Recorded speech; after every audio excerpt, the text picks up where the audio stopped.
Frankie and Tommy here. The previous episode starts with money panic, bad bets, and grown men sweating through chairs. Here's the problem, nation. Too many men, too many women. They confuse the cash flow with the control. They think the bigger paycheck means that they made it.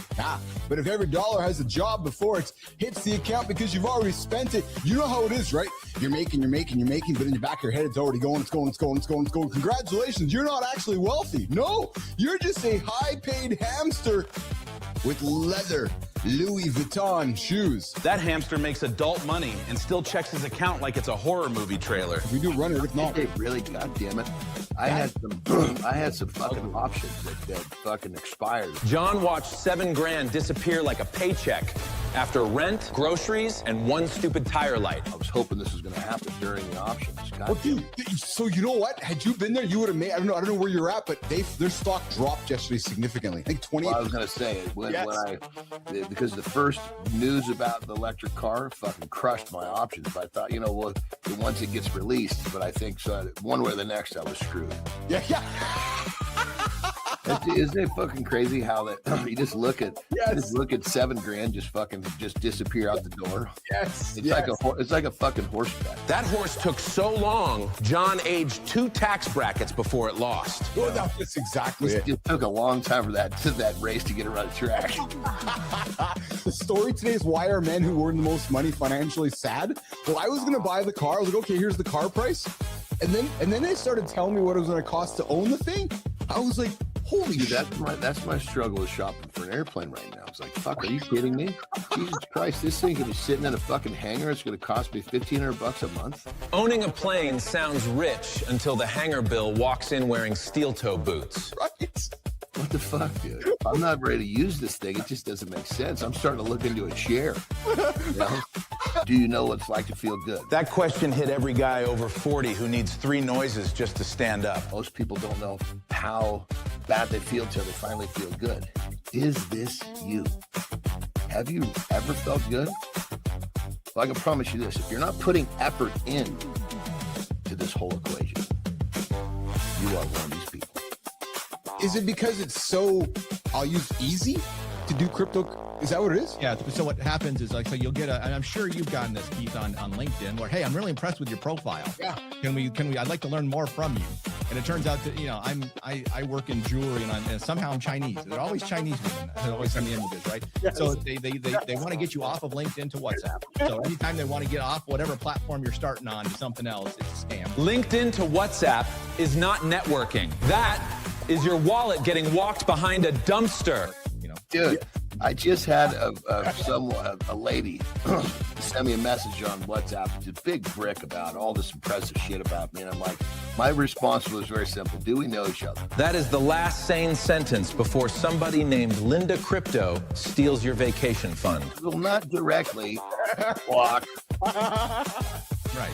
So they get in that conversation and they say, hey, I have this cryptocurrency platform. You can make 10 times your money, right? And I'm sure what happened to your friend, Jon, right? So he started putting money in, and it shows that you're making all this money. If the money goes up, if you put more money in, more money goes up, more money goes up. And then when you want to pull it out, it disappears. That scam is just a magic trick where the rabbit is your retirement account. I mean, people are losing hundreds of thousands, $500,000 on this scam daily.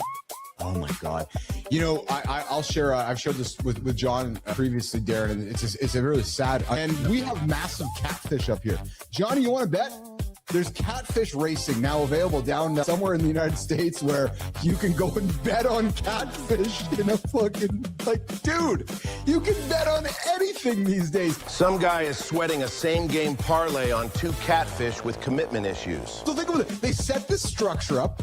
They went and fucking caught catfish, put them into these lanes, and then making bets on them. Nice expression, Mont.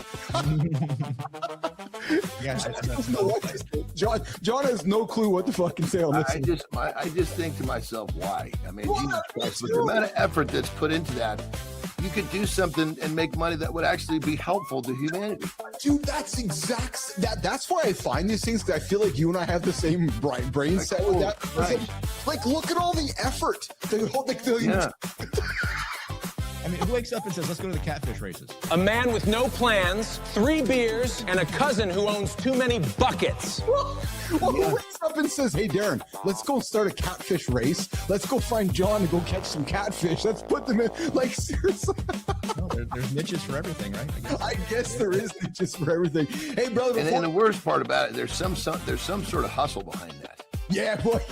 I mean, there's no police of the catfish races. Drug testing the catfish? If the catfish needs a urine sample, I'm watching every second of that investigation. Yeah, that's right. He figured. Oh, my God. Jesus. Coming to Crown Gen X. Gen X just got activated like a smoke alarm in a house full of divorced dads. Yeah, the culture is happy to sell us those old songs and the vintage t-shirts, but it's not automatically going to ask us to leave. How do I know? Because I'm seeing it. We are going to have to take that role. Not loudly, not bitterly, and not with the, back in my day energy, back when it was www. No, with the clarity, with the useless, and the responsibility, bringing your before to the after. So yeah, let's wrap it up. Enjoy the nostalgia. Enjoy the content we put on this show. The morning magazine that we call Mornings in the Lab with Keith, Jon, and friends. And yeah, play the music from the past. Yes, tell the stories from the past. And yes, laugh at those memories. But please, do not let the market harvest your past, your before, while ignoring your future. Because men, women, all my generation that is next,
Nation, too many men are out there potentially dying from shit they could have caught early. Not because they're tough. Because they're scared of a calendar invite with a doctor's name on it. Today, we're talking about the health appointment men keep canceling. And why I'm busy is the weakest excuse ever. Only on Mornings in the Lab.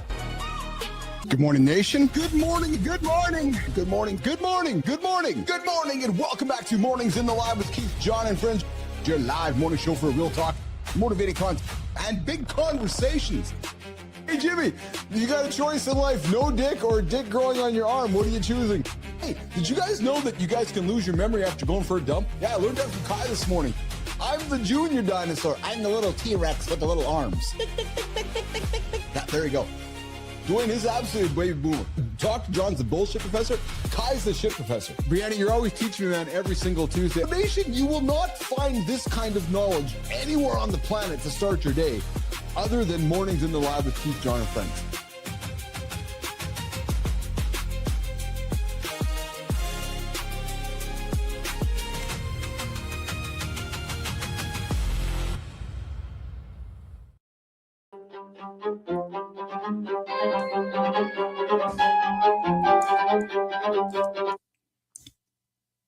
Here's the problem, nation. Yeah, baby. Hey, Lalika B, who the are you? Good morning, Whitaker. Good morning, nation. Hey, here's the problem. Here's the problem. Here's the problem.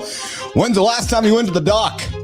When is the last time you went to the doc? Too many men, here's something. Too many of us, including me. True story. Too many men, including me. Yeah, we treat our body like it's somebody else's equipment. Yeah, we maintain the truck, we check somebody else's portfolio, we check somebody else's phone, we track somebody else's sleep score, and then we look in our own mirror, at our own body, at our own health, and we absolutely ignore it. So today is the awareness check, the conversation. It's all about getting into the health appointment that men keep canceling. Yes, why I'm busy is usually fear. I'm that one. Wearing a work calendar in disguise. We're going to have that conversation coming up today. But first, good morning and welcome back to Mornings in the Lab with Keith, Jon, and friends. Your live morning show for real talk, entertaining conversation, a little bit of fun for the generation that we call X. And of course, all my boomer friends out there as well, including Dwayne Whitaker, Mike Sullivan, Rico Suave out there as well. And of course, Layla Cup B. Who TF are you? Good morning, everybody. What is up? I'm the Handsome Chief. My name is Keith Billis. We get up and get after it every single day right here on the Mornings Network, your live morning authority network. Monday through Friday gets kicked off with Matt Roof, Kindness Rising. A little bit of kindness. He warms us up 7:30, and then about 7:58. The big buildup begins. At 8 o'clock, we go live for 2 hours. And today, coming up, we got a big guest in the show here today. Hey, we're going to have a good conversation. His name coming up today is Paul Van Zulbauer. He spent years as a New York Times investigative reporter. Yes, including a Pulitzer-nominated investigation into prison healthcare. Get this. Now he's going to point that same no BS lens at aging, strength, supplements, ultra-processed foods. I think John and Paul might have a love fest, Neiman. So I just might be exiting the show. Yeah, this guy's lived for 47 years. He's lived through 7 orthopedic surgeries. Paul Van Zulbauer is dropping into the lab this morning to have a fun conversation with myself and John Anderson. Good morning, Cheryl Whitaker. Good to see you out there this morning. Cheryl and Dwayne got the sultry sounds of Mornings in the Lab throughout the house this morning. Good to have you guys in the big show this morning. Good morning. Hey, good morning, Rico. Hey. So I'm going to ask the question, going to put it out there. When's the last time my brother went to the doctor? Good morning, Jess. Good to see you out there as well. Hey, guys, when's the last time I went for a checkup? For me, it's been forever. Yeah, true story. Going to put it out there. The health appointment that we keep canceling. And it's not because I don't have time. I don't know what it is. And sometimes I'm like, do I get sucked into that Western system? Do I take care of my, and I don't want to be ignorant of it at all, actually. Dwayne, good job, brother. Yeah, Dwayne's checking on himself. So we're going to have that conversation with myself and Johnny coming up at the top of the second hour this morning on Mornings Live with Keith, Jon, and friends. Hey, daily poll, guys, what's the primary reason you usually delay or cancel? I think for me, it's as much, I got to be honest, I don't know. I really don't know why I don't go. Is it just the pain in the ass part? Is it just takes the time out of my day? I don't know. It's actually probably quite ridiculous. But here's the thing. What's the reason you don't go? You're too busy? You don't think it's necessary? Subconscious anxiety? Maybe that's me. Maybe there's some subconscious anxiety inside of me that I'm like, I don't know if I want to visit that one. Maybe that's what's called ostrich syndrome. Your head's in the sand. It's crazy, right? Because I get up here and talk about leading, and then I stand here and act like a pussy when it comes to this. True story. Yeah, Dwayne, it is intimidating. I would agree with that. So maybe on our journey throughout our show and our lifetime together, I will get my ass there and share all that stuff with you guys. But today's the conversation. Maybe today's the conversation as much for my own awareness as it is yours. So why? Why is that health appointment? Do we keep canceling? We got the token boomer himself, Dwayne, leading the charge for all of us to say, get out there and get after it. Good morning, Rico. Good morning, Jess. Again, good to see you out there. And hey, guys. If you had to rate your current physical, Dwayne, was it good? 1 to 10, 10 to 10, 10 out of 12? Worse, what was your number today and why? Congratulations for you getting after and taking care of yourself. Guys, the snooze button today, 22 hours and 12 minutes of your life you're never going to get back by laying there and hitting that snooze. Yep, true story. I did not snooze today. I haven't snoozed. Well, fuck, I don't remember the last time I snoozed, actually. No, I was bopping out of bed, jumped out of bed, and hit the showers and grabbed my coffee this morning and had a awesome morning. Getting after it. Am I a drug dealer, Milkman? Yes, I am a drug dealer. I deal your daily dose of dopamine every day right here on Mornings in the Lab with Keith, Jon, and friends. 8 o'clock. Jump out of bed, join myself, Dwayne, and the entire gang here for your daily dose of dopamine. Milkman515. Where are you joining me from, Milkman? Thanks for joining the show. I invite you to subscribe to the channel, like the channel, or come say hello and come join us live. Listen, Milkman, the fact that you paused your day, you took your phone, you're like, hey, what the hell's going on here? And you took your digits, those fingers, and typed those words in there means a lot to me.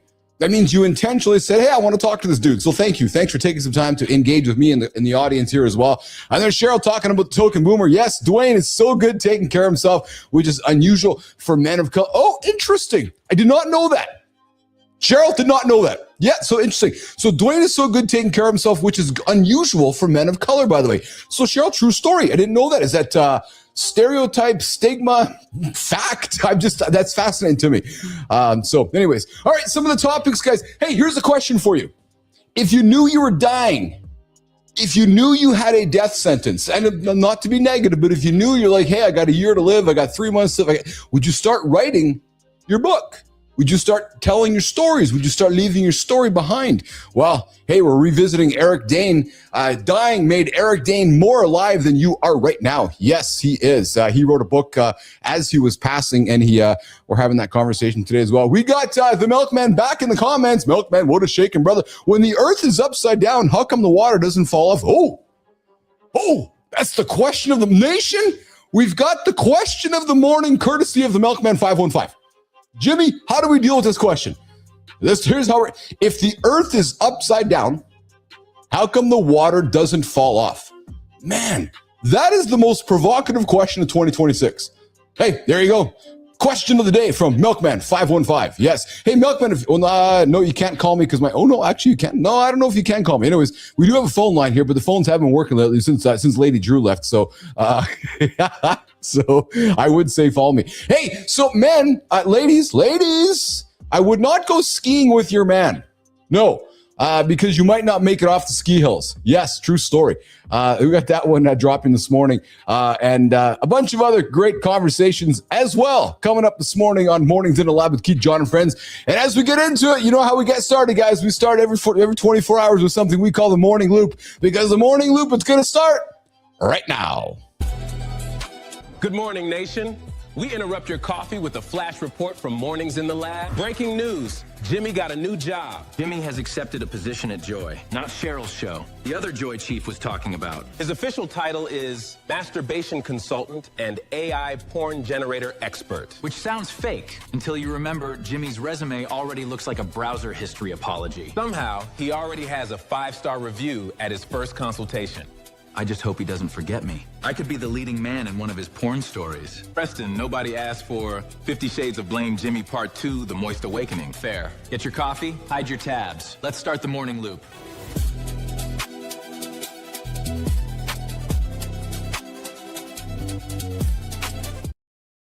I love it. Yes, if you guys missed yesterday's show, Jimmy apparently is looking for some new work. A company called Joy. They are looking for masturbation consultants. True story, not making shit up. Nope. I think it's $2,000 a month to jerk off into the cup using an app, and it'll help you help them maybe grow their business. You know, I'm kind of giggling here to my team. I had a business meeting yesterday with some folks, wonderful folks. If you folks are tuning in right now, what a great meeting. Loved it. 30-minute meeting ended up being a 90-minute meeting, and through the meeting, the question became, so let's talk a little bit about your morning show. I'm like, yeah. It was, you guys might be a little bit liberal. Yeah.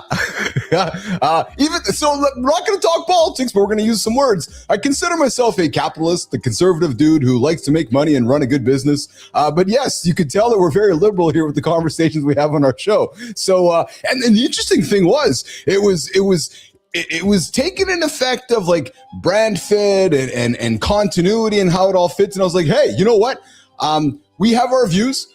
We have our values. We have our morals. They're rooted in kindness. And sometimes we're not the right fit for everybody. And as I was talking to this potential business partner, I said, what I don't want to do, and I want you guys all to hear this, I have no desire, zero desire to create a network of sameness. And I mean,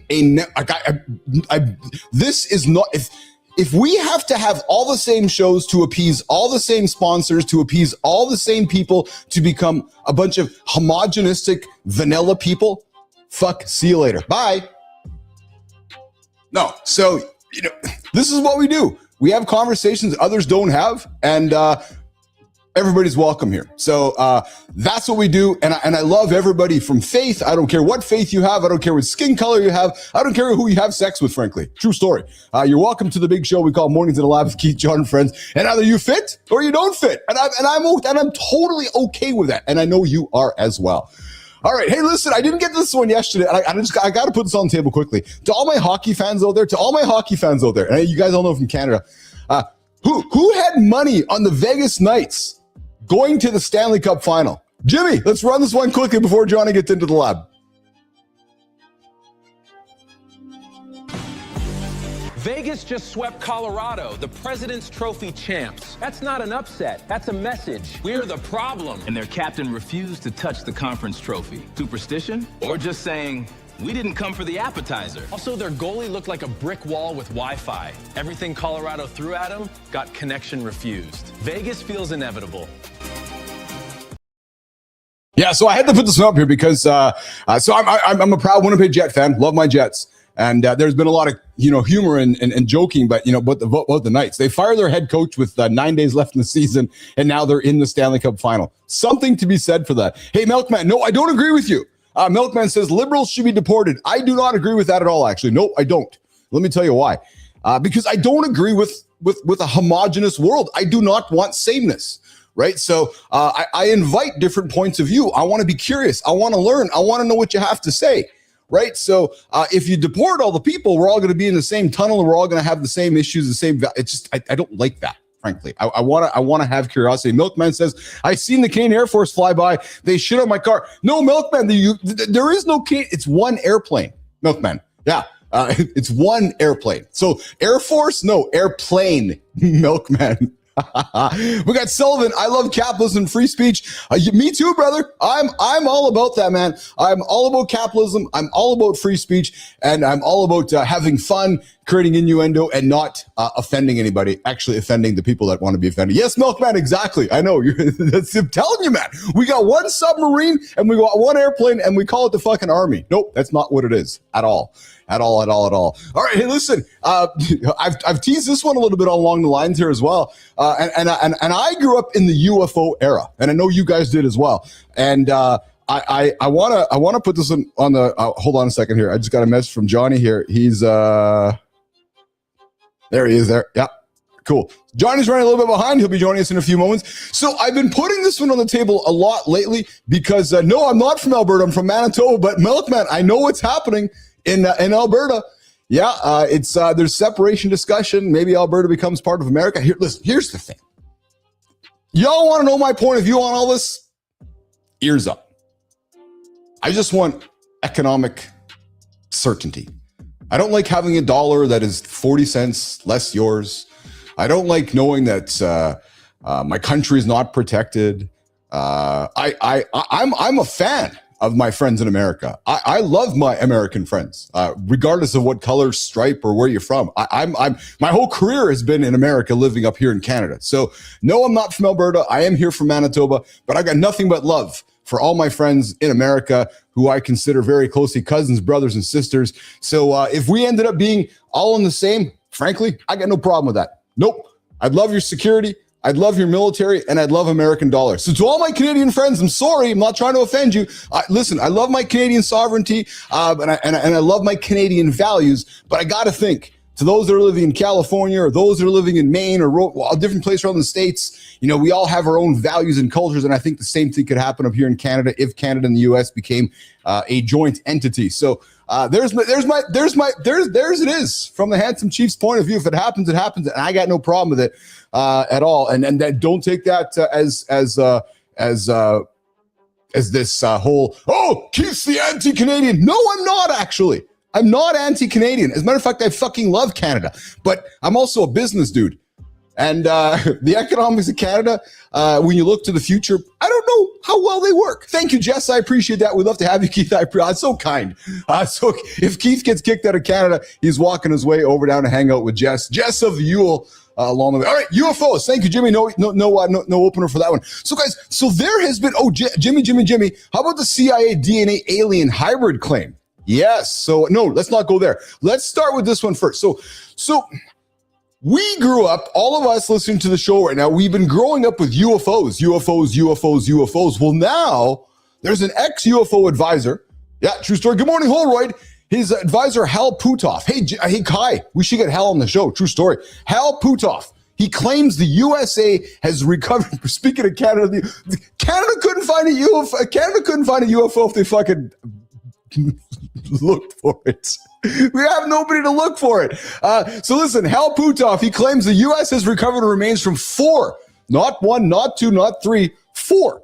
Yeah, 4 non-human species, while saying he did not personally assess the material and is relying on people involved in alleged recoveries. It might not run through the Dr. John Petruccelli bullshit scenario, but here's the thing, and here's what I found fascinating. So Dr. Eric Davis has identified these aliens as Jimmy, Kai, and Neiman.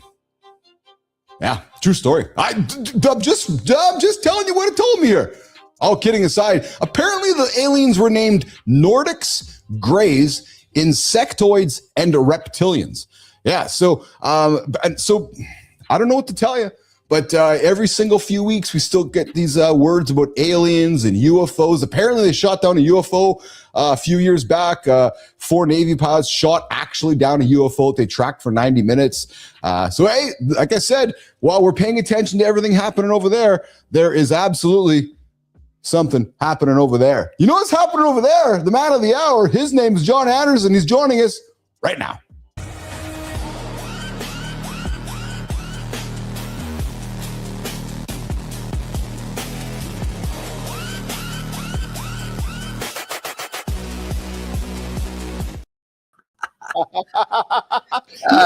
They have me climbing to that fucker like an old bastard.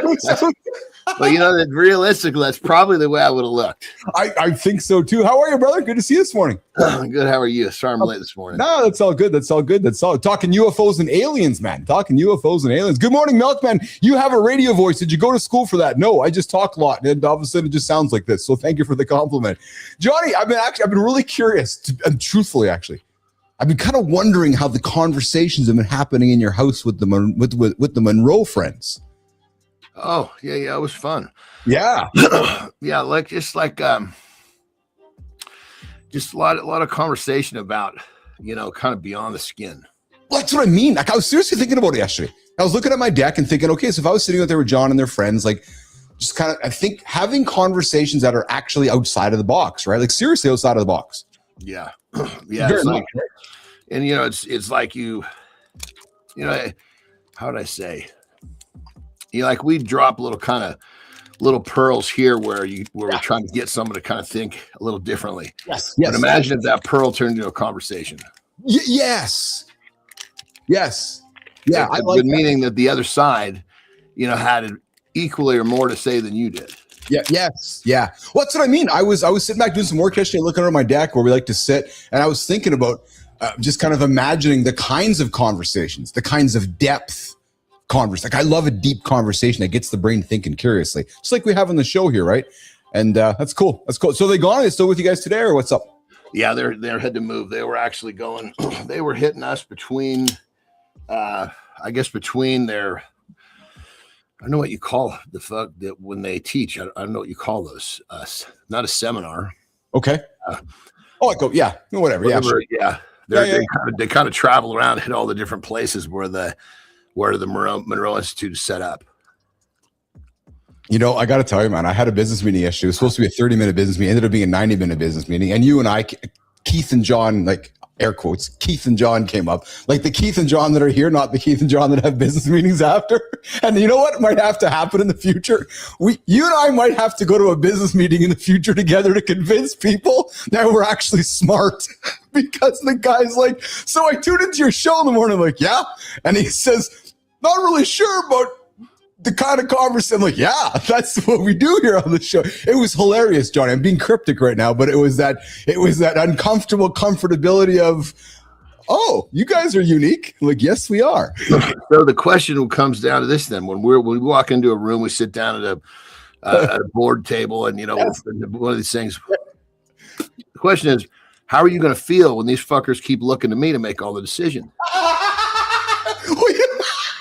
You know, it's funny. I mean, it's over. I mean, it's overly apparent. Even the fucking guests say, "Oh, I thought he was a leader." Yeah, fuck, man, you're funny. So my buddy Jason Garino, I've talked about Jason before. He drove by last night. I was taking a dog when he stopped by. We talked for 30 minutes. Like, dude, he goes, I keep tuning in, and you and Johnny, he says, I don't know what's up with you and Anderson. I goes, but Anderson's got you by the short hairs these days. I go, I think so. Yes, I think he does. It's funny because it's such like it's almost like, it's weird, you know, like as my character in wrestling. Yeah. Probably was probably closer to who I am than this character. Oh yeah, with you. Yeah. I love that you use that, right? Because it's that's what it is, right? So hey, so let's go to this one, man. I've been eager to have this chat with you because this is kind of one of those we're gonna have to see how it goes.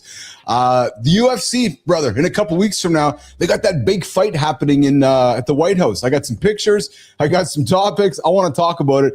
Sterling and Preston, please set it up for Keith and Jon. The UFC Octagon fight happening at the White House. It looks like craziness, looks like a spectacle. Who the hell knows what's going to happen, boys? So the White House lawn gets a UFC Octagon, America's newest bread and circuses. Free grain not included, just distractions and a camera crew. Rome had emperors bribing crowds with food and gladiators. Got headlines, spectacle, and politics. Same playbook, better lighting, fewer togas. Question is, are we being entertained or managed? And who's paying the price when the arena shows up on your front lawn? So I think this could potentially be a big catastrophe. So that's what they're building back there. Johnny, they're spending $60 million on it. You know, when you say catastrophe, meaning financial. Well, that, but also like there's no backup plans for weather. So if it rains, like there's no roof, right? Like that's what it is. So there's 5,000 people can sit there. That's called, like they've spent $60 million to build that. To build that. Yes. Fuck, how much money they plan on making on this thing? They're not. So I'm glad you asked that. So TKO, obviously a public company. Because it's going to be on a pay-per-view. That's their only stream of revenue besides these 5,000 people that are probably paying and they're probably paying a shitload, but they're not making 60 mil off 5,000 people. I love your question because you're going at right from the business part. So TKO, because investors are like, WTF, right? Like you are. So they frame this event as a long-term profit play and long-term brand investment. They recognize they are going to lose money on this event. Let's just be frank, Johnny. It's as much politics at play as anything, right? So to appease people, but yeah, they're going to lose money on it. They don't know what they're going to do about weather, mosquitoes, bugs, all those variables. I guess that question is, how much is each taxpayer going to have to pay for this? Well, that's kind of the point, right? That's and it's funny because it costs everybody $30 to chip into this, but they don't get the fuck. Is it going to be on a pay-per-view at least? Well, yeah, it's on Paramount, right? So yeah, I think it's what it is. But man, Rufy says this is the dumbest idea in history, which means it's going to work. Yeah, but Rufy, Johnny's right because you guys are all paying for it, right? If you like it or not, you guys are all paying for that thing, and I find it. Where's the 60 coming from? So it costs them $20 million to build the claw. Where's it coming from? Oh, it's coming from TKO's putting it up. So the TKO who owns UFC is putting it up, but then you as an investor, ultimately, it's gonna impact your investments. This has nothing to do with the government. Nope. TKO is fronting the whole thing.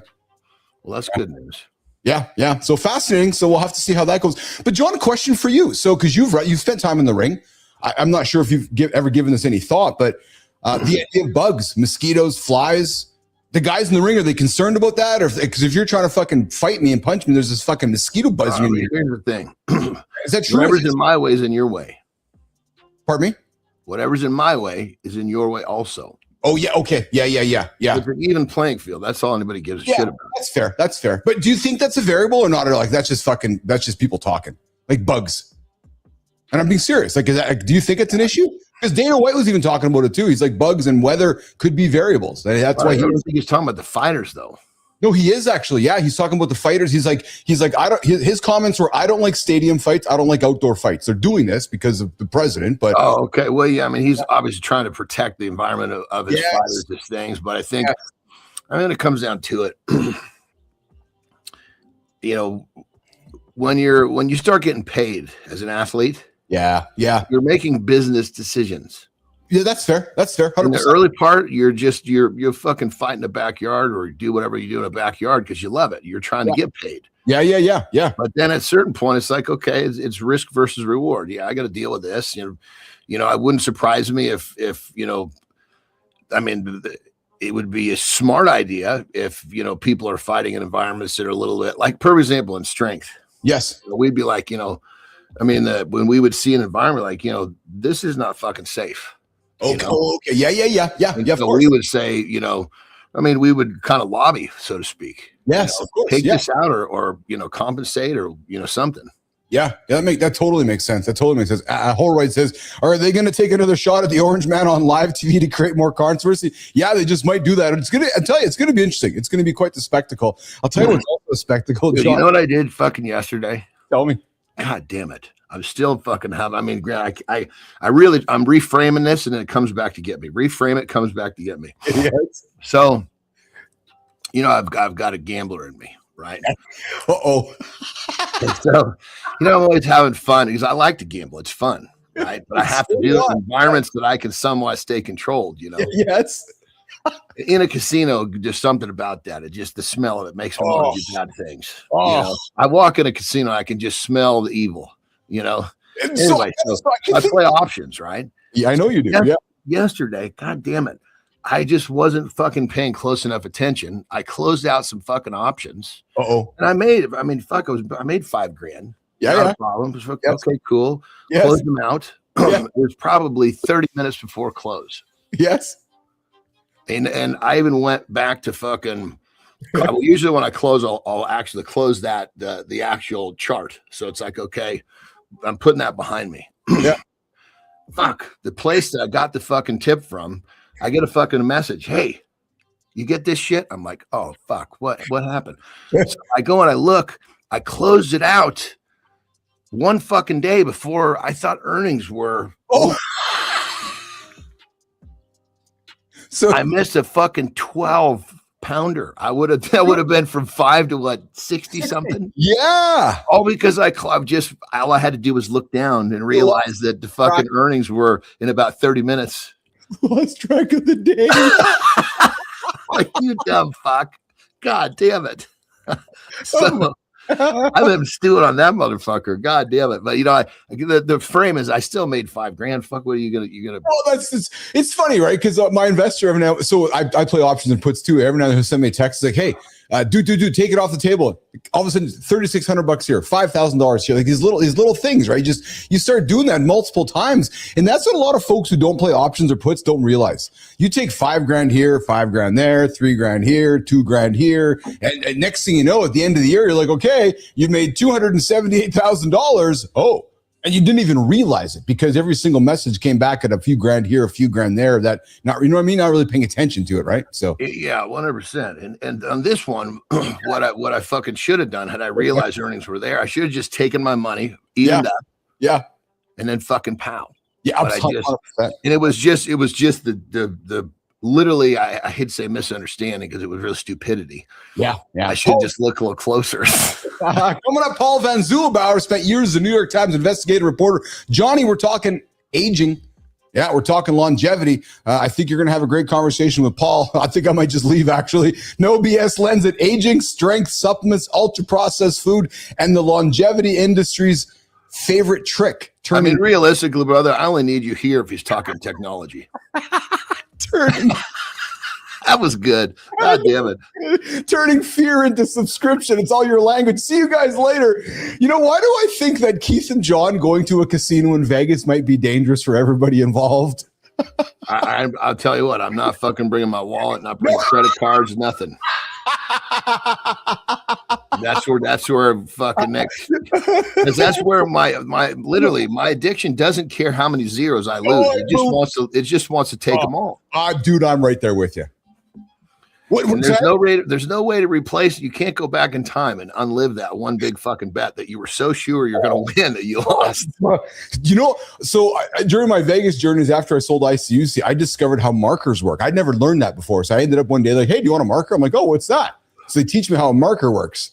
Dude, I've never taken a fucking marker because, I mean, granted, when I was gambling, I didn't have really enough money for them to want to do it. But thank fucking God, because Jesus Christ, that's opening up. That's like, making bets on leverage. You know what I mean? It's like making bets on money you don't have. Trust me. You have a few drinks. The red chips go to the black chips. Yeah, I'll take the marker. And then you wake up the next morning and you look on the side of your table. You're like, oh, fuck. I guess I'm going down to the cage and it was a learning experience one weekend, brother. Seriously. I was like, you know what's crazy? And I learned this, and obviously it took me a long time to learn it, but I preach this to my people. Yeah. I'm working mindset. I said, look, the anticipation of this thing is more fucking exciting than the thing itself. It's like a vacation. That's why they always. So just remember, it feels so fucking great. Then you do it, and you're kind of left empty-handed. I know. So realize that it doesn't get any better, than living in the moments before you make the mistake. Dude, there's nothing like the feeling of walking up to the table, pulling the money out, maybe getting the marker, getting the stack, sitting down, building it all up. You're right. And then it happens. And it's like, okay, but all that fun and joy is building up to the moment before the dealer gives you the cards. That's fun, right? That's so fun. And then it's so crazy. I'm sure you've had that one where he fucking flips his card over and it just feels like the fucking waitress dumped a cold glass of water over your head. Like, fuck me. God damn it. And the thing that gets me is the phrase comes back. You did it again. 100%. Like, fuck, how did I end up all the way back here? You know what I mean? I do know what you mean. It's fucking like mental debilitation. Yeah. So that's why I just have to it's like a drunk doesn't go into the bar. Yes. Paul Van Zuber, we're going to bring you up in a couple minutes, my brother. But before we do that, ever since Johnny's wife has started flying airplanes, obviously my X feed, because I'm looking for content for conversation, has turned it into a feed of airplanes. So, John, I got another expense maybe for you. You're like, oh, fuck, really? So if Terry decides to because I know you guys live on water. So if Terry decides to get a plane with maybe the ability to fly into water, you might want to get one of these vehicles as well. Jimmy, let's run this clip, man. Let's show Johnny what he's buying next, because if she wants to take off without water, here's how they do it. So this is a jet ski plane, but in places where there's no jet ski. What are you talking? Pontoon plane? Yes. Jesus Christ. My point is that they use this in places where there's not enough room to get off the water, right? So that they just got to get speed up, because most people don't understand how an airplane works. It's actually air pressure, the airfoil, the air molecule has to travel further around the top of the wing than the bottom of the wing, which creates lift. Yes. Yeah. Pilot lessons from John Anderson this morning on Mornings in the Lab with you. I did. I actually yesterday I slowed her down a little bit. Did you? Because I'm like, fuck, man, this is coming quick. There's so much information I don't have. Yeah. I said, look, what would you pick? If you could only A or B, multiple choice.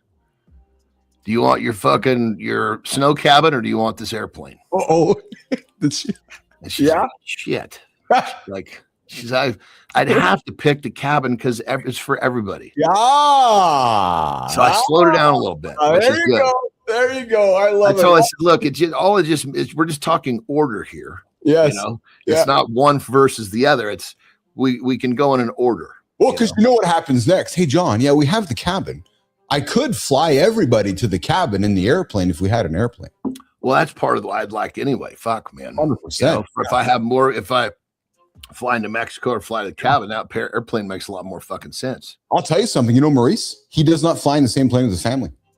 When his family flies together somewhere, they split up their planes. So when his family, his big family, like him and all of his kids, go somewhere, they do not travel on the same plane. Interesting. What's the purpose? Because if the plane goes down, he wants to have surviving family members. And when I was growing ICUC, what if it goes the other way? Well, no. So he splits the family up. Half the family goes on one. Oh! I thought he went one place, they went. No. They. So you and I are going to the same destination. We're just taking two different flights because if your flight goes. And I did the same thing with ICUC after a while, where it was like we're not flying the same flights because we need continuity if something happens, right? So yeah, I've never heard that. That's interesting. But Mo does it. But I mean, but here's the thing. Yeah. You do that in a fucking vehicle too? Because you have more fucking chance of getting killed in the fucking road than in the air. True story. All right, Paul said. I mean, you got to tell Mo, Jesus Christ, that's a great theory, but he's got to do it across the board. Yeah. Paul Van Zulbauer, he spent years as a New York Times investigative reporter, including a Pulitzer-nominated investigation into prison healthcare. We're going to get into a conversation about aging, strength, supplements, and ultra-processed foods. Sophia Grant, let's surprise them. Let's set up the conversation that starts right now on Mornings in the Lab. You feel it getting out of bed, the knee, the back. The weird thing you keep pretending is nothing. So you say you're fine. You cancel the appointment. Then you buy something online and call it action. That is where the longevity industry gets dangerous. It sells panic to people who already feel behind. Paul von Zielbauer spent his career following fear back to the people who profit from it. At the New York Times, he investigated prison healthcare, military justice, the Iraq War, and systems most people never see. His Harsh Medicine series examined prison healthcare. The Times nominated it for the Pulitzer Prize in Public Service. Now he is asking the same reporter's question about aging. Who benefits when men believe they are broken? Paul is not guessing from the sidelines. He has trained with weights for 47 years. He started in 7th grade after a kid threatened him. Fear got him moving. The weight room taught him discipline. Then came decades under the bar, sports, and 7 orthopedic surgeries. His body knows what shortcuts do not teach. That is why his work cuts through the noise. Supplements, ultra-processed food, longevity claims with weak evidence. His advice is boring on purpose. Real food, strength work, sleep, social connection. The stuff nobody can patent. Paul, welcome to the lab. We're excited to get into today's conversation.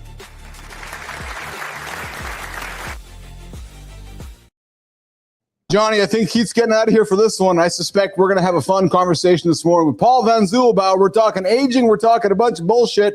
Paul. You just sit quietly and take the notes that you're supposed to take, please. Boring on purpose, huh? All right, guys. Like throwing it down, that's fine. I can handle that. Good morning. He wasn't talking about you. He's talking about himself. Yeah. Good morning, brother. I gotta say, it's pretty rare that I met someone who actually rivals me and possibly has more years in the weight room than myself. How old are you? 59. No shit. So you said 47. I could probably argue, because I actually started lifting weights at 11, but there was a pretty spotty 5-year gap right there, or 3-year gap. Dude, your biceps are way bigger than mine, so I think you got that one, man. I've got to tell you, anybody who's been in the gym for any length of time recognizes and respects the haul. Yeah. Over fucking 40 years, how few of us are there? Yeah, I didn't realize it had been that long until I was talking to somebody on some podcast recently, and I was like, yeah, John Allen threatened to kick my ass in 7th grade. That's like 11, 12 years old. So shit, I've been doing this for 47 years and paying for it with the 7 orthopedic surgeries. I was looking at your guns, John, I actually wondered, has this guy had any surgeries too, or did he do it right? And I did it wrong all those years. I guess that's a great question, bro. The way I look at it is the surgeries I've had have all been from competition. Oh. So at a high level, the saying is, if you're not getting hurt in training, you're doing it right. Mm-hmm. Because then when you're competing, that's when it's all on the line. That's when that thing clicks, and you don't think about, oh, I need to be careful, So you're a bodybuilder. You're a competitive bodybuilder. I was first a pro strongman, so I was strength. Then I went to pro wrestling. Then I was a pro bodybuilder. Funny enough, pro bodybuilding was the only place where I didn't have any surgeries. So are your shoulders all messed up like mine? I mean, I can't even go that heavy anymore with things that like drag on what they call the long head biceps tendon, which attaches right here, because it just hurts the next day. I mean, if it's tendon stuff, bro, it's very fixable. Yeah. The thing is, I mean, the surgeries take forever. Like the shoulder surgeries take like 7 months, 8 months to heal. And so you can't do much in the interim. And what the surgeons I actually wrote about this recently. The surgeons never tell you that the hardest part of recovering from it is just the inactivity that you're forced to go into for months after, you've been they've worked on you, because you can't do anything. You can't run. You can't sort of, mess with it. Well, I think therein lies the problem. You listened to the surgeons. I didn't. Well, what did you do then? Tell me. I mean, so let's use a bicep surgery as a perfect example. I ripped it off the bone.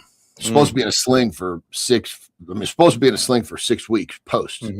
I was in the ring in 5 weeks. Wow. With so I guess when it comes, their job is to protect you, to keep you from, I guess it's just, and I'm also going to bet that I was probably exposed to some healing agents that you weren't. Like what? But I guess when it comes down to it is there's all different levels of, I call it rehab, call it understanding. I lived in the world where the risk versus reward scale was pretty lopsided for the average. Yeah. Person. Well, so yeah, that's a great point. I remember being like right before I went into, I had biceps reattachment also surgery. And I asked my surgeon before we went into the OR, like, what's the dumbest thing that you've seen your patients do after this surgery? Because I didn't want to do it, because I was afraid I would do something like rush it back and then make it worse. I think you just hit the tip. As soon as you enter that, Fred, once you're afraid of the whole situation, it's got you by the short and curlies. You got to attack that bitch. Yeah, except, well, I'm so aggressive by nature. I don't think as aggressive as you, but like just thinking like I can do it faster, that I didn't want to rip it off again and then spend another, just because I'm, like it doesn't make the money for me like it does for you. So she just said like she had an MMA fighter come in and he started doing curls like 3 days later, and he ripped the yeah, that's freaking foolish. That's idiocy.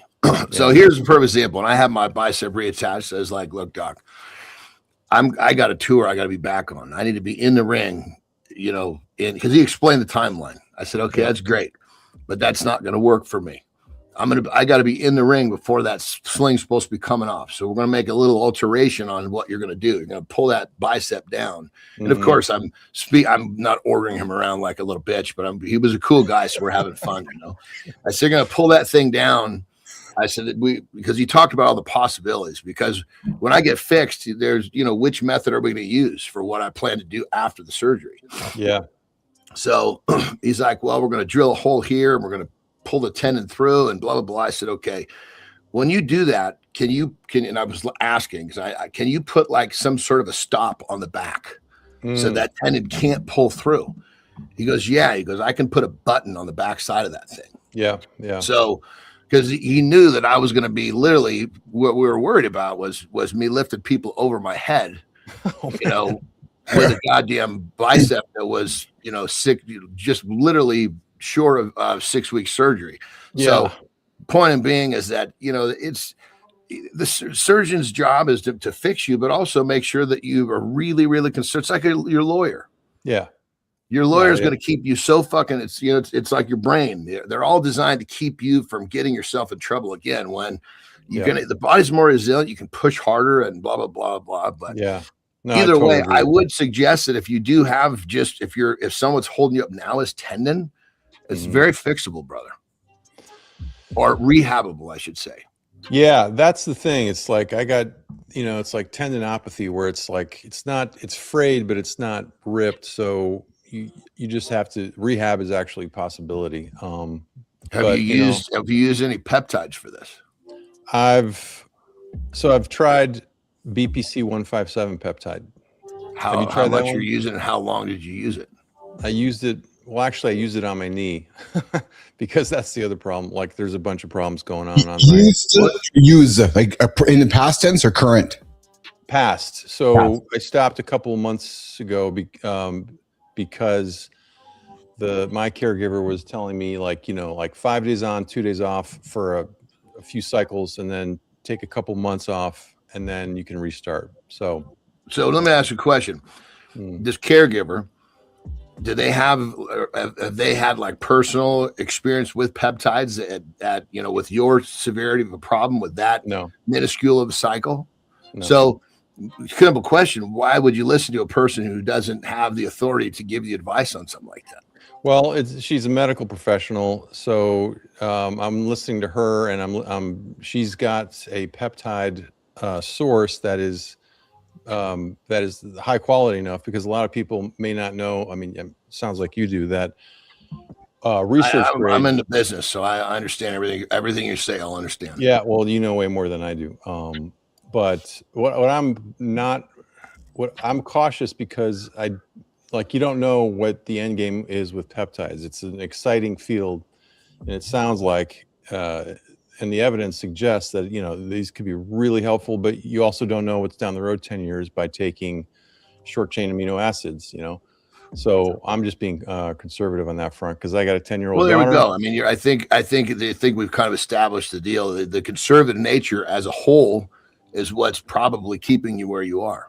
Maybe. I mean, that could be utterly true. Like I said, I got a 10-year-old daughter, and part of the reason I started Aging with Strength in the first place was so that I could be an ambulatory 85-year-old who can still play tennis with her, Yes. Well, do you feel like you're on your way to that with your current holdups?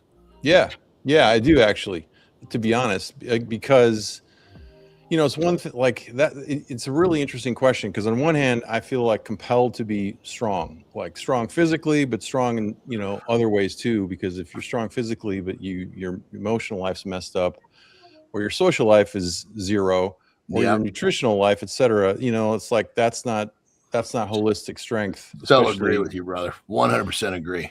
So I grew up in Aurora, Illinois. Like, it's burgers, fries, not much seafood, not much thinking about, eating a bunch of whole grains and whole foods. So when my daughter came along, I'm like, I got to change things up, because this path, is going to leave me with like a large belly and probably a LDL score. I mean, a cholesterol score that is not helpful to staying healthy and fit. So what I'm trying to do now, just to get back to the point, is like, it's like one in the gym, and like when I surf, it's like there's sort of like a mentality of you must conquer, like get big, get strong, and that's good, but I don't want to overdo it, because I get competitive with myself or the 20-year-old next to me who doesn't give a shit about me. But in my mind, I'm like, no, I'll squat more than him. But that gets me into trouble. So what I'm trying to do now is just maintain in like lean body mass, strong, what I call neuromuscular fitness, like old man strength, that uses your brain and your nervous system to connect your muscles to create power and strength. And again, probably not on the level you're doing, John, but it works for me to feel like, I just need to feel like I got a workout. It's the way that I de-stress. It makes everything okay to get a hard workout, but not I'm with you there, brother. It's Prozac, isn't it? Yeah. It is absolutely a mental health necessity. And when I don't work out for 2 or 3 weeks, the people in my life are like, hold on. Back up. Go somewhere. You said you worked out for 47 years. You don't have 2-3 weeks off of training. So maybe we need to analyze the claim. I do, man. I do. Okay, well then hold on. So let's hold it. That's that you don't belong to the club, brother. I've trained for over 40 years, and I have never missed a week unless I was forced to recover for something. Well, so how many kids do you have? 3. Damn. Okay. Well, look. All I can say is a grandson. 47 years of training, Johnny, every few weeks at a time. Let's just think of all the claims I could start making here. Jesus Christ! If my cheese can be Swiss, I got all sorts of claims I can lay on the table. Paul's walking to the lion's den now, Paul. Dude, you got to walk it back, brother. No, man, I can't walk that back. That's reality. So, quick question. I'm all serious. You just explained literally what this is all about. It's here first. Mm-hmm. Yeah. So my question is, why would the fuck would you ever not want to do something that makes you feel good for 2 to 3 weeks? What would be the reason? What could justify that? Well, that's a good question. So I'd say one justification is, it sounds like you're an entrepreneur too, but when I'm trying to grow my business, when I get stuck on writing a piece, when I'm trying to figure out how to do but the training actually makes you better. Yeah, but you know, it's Yeah, but are we when in the I stay in the Flintstone? couch, I get work done, and then there's like an inertia that happens. I'm not saying it's like it's the right choice, but that's what happens sometimes. Other times, I got to go to choir recital for my kid. I got to take her to tennis practice. So that's why you get up early. You get up early before she needs you. Yeah, I'm not doing that, man. I got up at 5 o'clock. I got up at 5 in the morning to be on this show, which I'm glad to do. But it's like 5:51 a.m. in the goddamn. Brother, I get up at here. 3 o'clock. Yeah, I don't do that. You know, this is Mornings in the Lab with Paul and doing Jon. that. I'm your guest, Keith Millis. Paul and Jon are having a great Well, time. just forgive me. I've been training for that. 47 years. I think, oh fuck, here comes another savage. No, I wasn't expecting. I take 2 to 3 weeks off. I'm not doing that. I'm not doing that. I'm not a That gym- doesn't I'm not- belong in 47 Nah. years of training. I'm not like that. First of all, I'm a night owl. So, you know, trying to be competitive train at like night. with people like you is not something I can do. I have to go on my own pace. Man. Paul, Well, so- but brother, I'm not wanting you to be like me. I'm just saying you explained the magic of physical fitness. I should say physical, mental, emotional fitness. You explained the whole. Most people think it's here. This is the last in line of what it's all about. That's just the outcome. Yeah. Here's the first thing. So to not take care of this every day, especially when you're a father, I mean, you're a better father when you do it, correct? Oh yeah, but there are other ways that I can get just enough to not go bonkers. You know, it's like I can get in the water. You just summed it up just enough. That's just, I guess, if that's the, Yeah, I mean, like I can ride my bike to the ocean in 8 minutes. And then I do a swim between the lifeguard stations, and I ride back. I get well, home that's training. That's training. Yeah, it's training, but it's not the gym. And I don't, but still, there are 2 weeks. I know I've diminished myself in your eyes, Jon, but there are 2 or 3 weeks where I don't do jack. Do I feel shitty afterward? Yeah, I do. But, like maybe I cranked out a really good investigative piece on a horseshit supplement or a bullshit longevity doctor, and that also makes me feel good.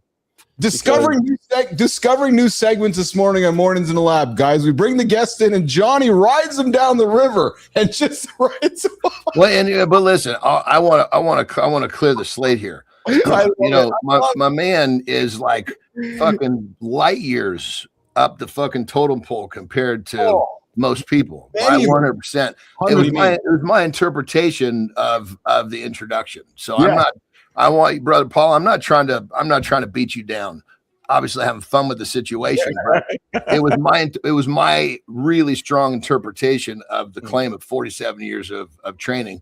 But it didn't say. See, when I say 40 years of training, I'm very literal. Yeah, he is very literal, Paul. 100%. So when I hear something like that, I think literal. Obviously, your statement was not no harm, no foul, no judgment.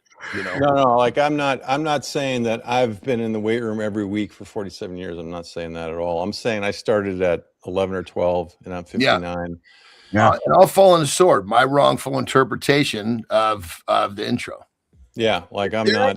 Paul Van Zerobow, former spent years. So does this mean I can come back sometime, or did you guys cancel me already? No, dude, listen. It was, I think when it comes down to it was my wrongful interpretation.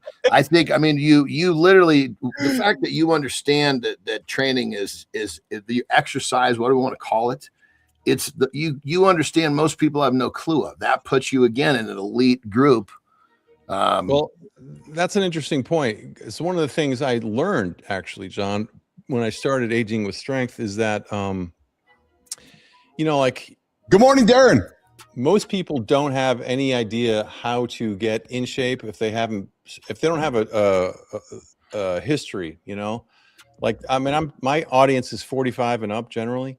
Yeah. And a lot of them are, like athletes for life, but there's a lot who haven't been and aren't, and are getting all of the messages from media and from the supplement companies and the doctors who are selling them. Like they got to do something like longevity. And they're confused as hell, aren't they? And they have no idea. And I'm not saying this disparagingly, but they just don't know. Like they get a gym membership. Now what? Like, okay, I hire a fitness trainer.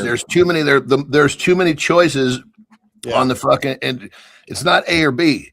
It's like 15 alphabets. Yeah. And, so, I mean, things as basic as good form. So you're not like ruining your body right before you even get it into shape. It's like, if you don't do good form when you're 50 or 55 or 59 like me, you're cruising for a major disappointment. Proper warm-ups fitting right into that. There's so many pieces of the equation that has to be met to do this in the 50s and do it well. 100%. So exactly. So I'm realizing, this is what I realize, is that people need just sort of a gentle, real basic, though, from my perspective, and certainly probably from yours, basic intro into how to start thinking about physical fitness, because it's not intuitive, especially if half your life or more has been spent not being active, not being physical. Isn't that freaking crazy that that's the world we live in now? If we were living 50 years ago, that percentage would be so much lower. Yeah, actually, I wrote about this recently. One of my posts was, move your body like it's 1899. Eat, nutrition. Yeah. Think about it like it's 1899, meaning avoid the typhoid and the dysentery from 1899. But like our grandparents, our great grandparents were hitting fence posts into the ground. We're, moving slop buckets. We're carrying or pushing wheelbarrows full of stuff. Like, you got to be doing a version of that every week, if not every day. And dumbbells or barbells are a great sort of proxy for that kind of living. But for people who aren't able or willing to do that, there's other ways. Body weight, as can function as a terrific. I know some pro hockey players, for example, who like these are guys in their 30s. They just use body weight only exercises. They've stopped using weights. You can use. There have been times where I've had to exist, getting my training in for easily a week, maybe more, with the majority of body weight. And I get, you can get so goddamn sore you can barely go up steps. Yeah, man. Like like YouTube's a little dangerous to cite as a source sometimes, but I see some of these guys doing calisthenics, like gymnast exercises. Just being able to hold your body weight, go into like an upright push-up, inverted push-up from the ground, and other things that it's just like, man, that is some major body control. And those guys are not about giant muscles as much as just that neuromuscular fitness I was mentioning, where they can control all of their muscles, and their cores are obviously very strong. But I want to start doing some of that too, because it's, for me, like personal records and heavy squats. I actually wrote about. You're gonna hate me for this, John. But I think we can be friends, man. I think we can be friends after this. We're already friends, bro. We're already friends. We're just having a debate. So I wrote recently about the case for quitting barbell squats, heavy squats, because every time I did them, like my lower back felt worse like the next day for 2 or 3 days. And then once I started doing hex bar squats, or just going like RDLs, other things that don't put the barbell on your spine, it was so much better, and I still got the leg workout. So real quick, brother, on that level, I would, if you're interested, you can talk to my assistant, get my contact information. That's me.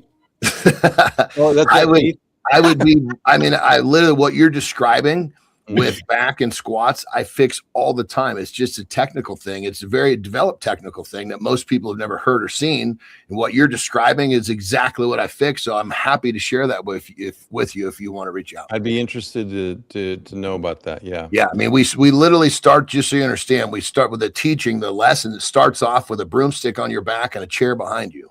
And you have to understand the new pathway I'm getting you in. Then when you take that to a bar, you immediately feel the difference. Okay. Well, because how do you okay, we don't have to. Keith, hang tight, Paul. Keith, Jon, and Paul this morning on Mornings Lab with Keith, Jon, and Friends. We're going to reset. Hey, Paul, we had you here for 30 minutes. We got you out of bed early. Can you stick around, brother? Stick around. Yeah, man. Now that I'm up, fuck. Oh, yeah.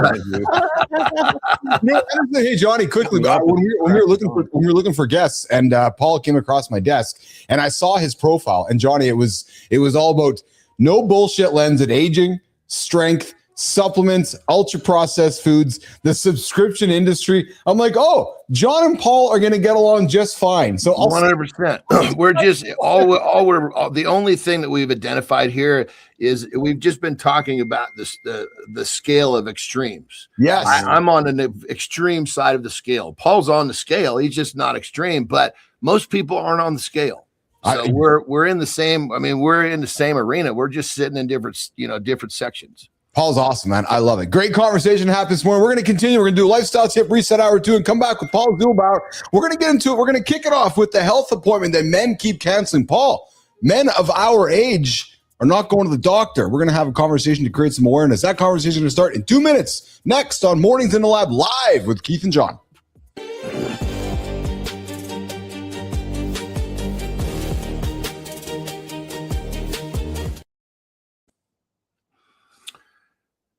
Do you honor the word to yourself? Think about that. Do you say you're going to do shit and you don't do it? Because if that's you, you're starting a cascade of bullshit in your life. Number one, with yourself, because it gets easier and easier to tell yourself you're going to do that thing and not do it every time you bullshit yourself. But more importantly, the people around you start to do the same thing. You say you're going to do something, you don't do it. They see that really quickly. They realize that your word doesn't mean shit. But again, don't be too concerned with the outside world. Be concerned with this guy. Take your word literally. I mean, literally to yourself. When you say don't say it if you're not going to fucking do it. That's the simplest way. There have been plenty of situations in my life where I said I was going to do something, and I get to the fucking starting point. I'm like, God damn it, I don't even need to do this anymore. But I said it, so I have to do it. Now, I've learned very quickly to be careful what I say because that got me in a few jams. But the point is, this is the difference between the guy that actually develops his life and the guy that does not. Are you that fucker sitting on the couch with a bunch of fucking Cheeto crumbs on your goddamn shirt, and you go in the bathroom and take off your fucking shirt and tell yourself you only have to lose 10 pounds until you watch your fucking tits fold over? Is this you? Well, God damn it. This all can be fixed by you honoring the word to you. Rock and roll.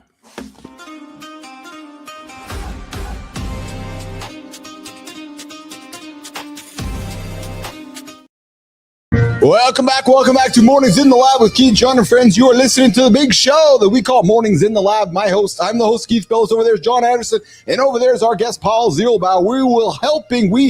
We help every Generation X person start their day with entertaining conversation, momentous, and positive energy. Hit that like button, subscribe to the channel, and do drop a comment. If you've been snoozing since the top of the year, you are 22 hours behind Paul, Keith, and Jon. Yeah, true story. Think of that, 22 hours laying there, just not getting out of bed. 22 hours behind me, Jon, and Paul. Paul, get up, get after it, and come join the show. Let us know where you're joining us from.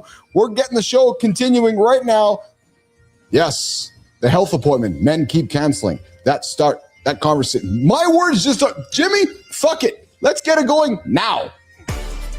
You run quarterly reviews on money and performance, then keep rescheduling the one appointment that decides how long you stay in the game. Then keep canceling the comprehensive physical and preventive screening. It is not time. It is fear of what the numbers might say. And I'm busy is the respectable cover story. Meanwhile, the cost is real. You do not just risk yourself. You risk your family's future. So we build a system. Schedule it today, tie it to an existing habit, add peer accountability, and stop negotiating with your own avoidance. Because right now you treat your body like a side project. You only open the dashboard when something breaks, then act shocked at the bill. So let's talk. What is the appointment you keep dodging? And what story do you tell yourself to justify it? Let's put it on the table.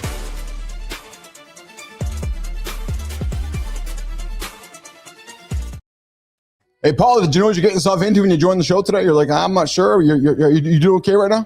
I'm doing fine. Hey, I see that our boy's got a new shirt with Cheryl's head on it. I don't know what it said, but I see Cheryl's face is on somebody's t-shirt this morning. Hey, Paul, so men our age, 47, 50, 55, 60, As we get older, we decide not to go to the doctor, or we don't go as often as we should, or we're like, well, I'll do it later.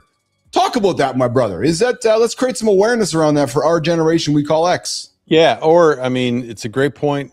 There's another category of people who lose their jobs and therefore lose their insurance, and therefore, I'm going to save that $1,800 a month for family insurance or $600 a month and just drop it.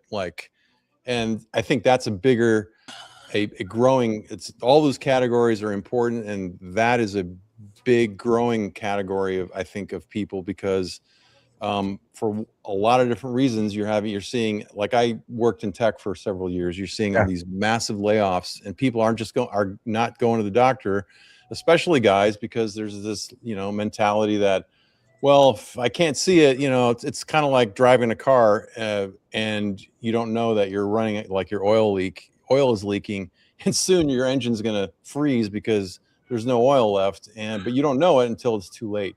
And so I think that is a big problem, and there's a real important reason, especially once you hit whatever age, 42, 47, 50, to start getting your blood work done, and not just the crap that your doctor orders because the insurance will pay for it. There's stuff to do that goes beyond that.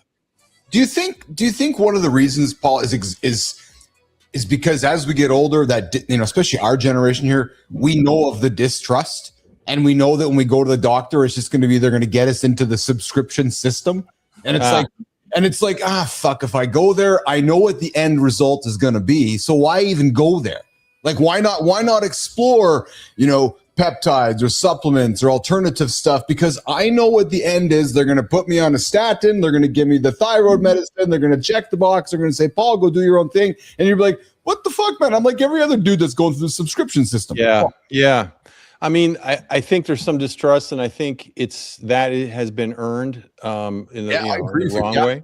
Yeah. Yes. I also feel like there's a false sense that, I got this. And the fact is, you need to triangulate all your information now. So media, don't just listen to your favorite source, but pick the news source on the opposite side of the spectrum, and then pick a couple other, and figure out where the middle is. And maybe there's where you'll find some truth. And the same. Keith and Jon. That's Keith and Jon, 8:00 Monday through Friday right here. Yeah, man. Exactly right. So, it's like, do the same thing with your on that healthcare. level, brother. Did you do that with your peptide decisions?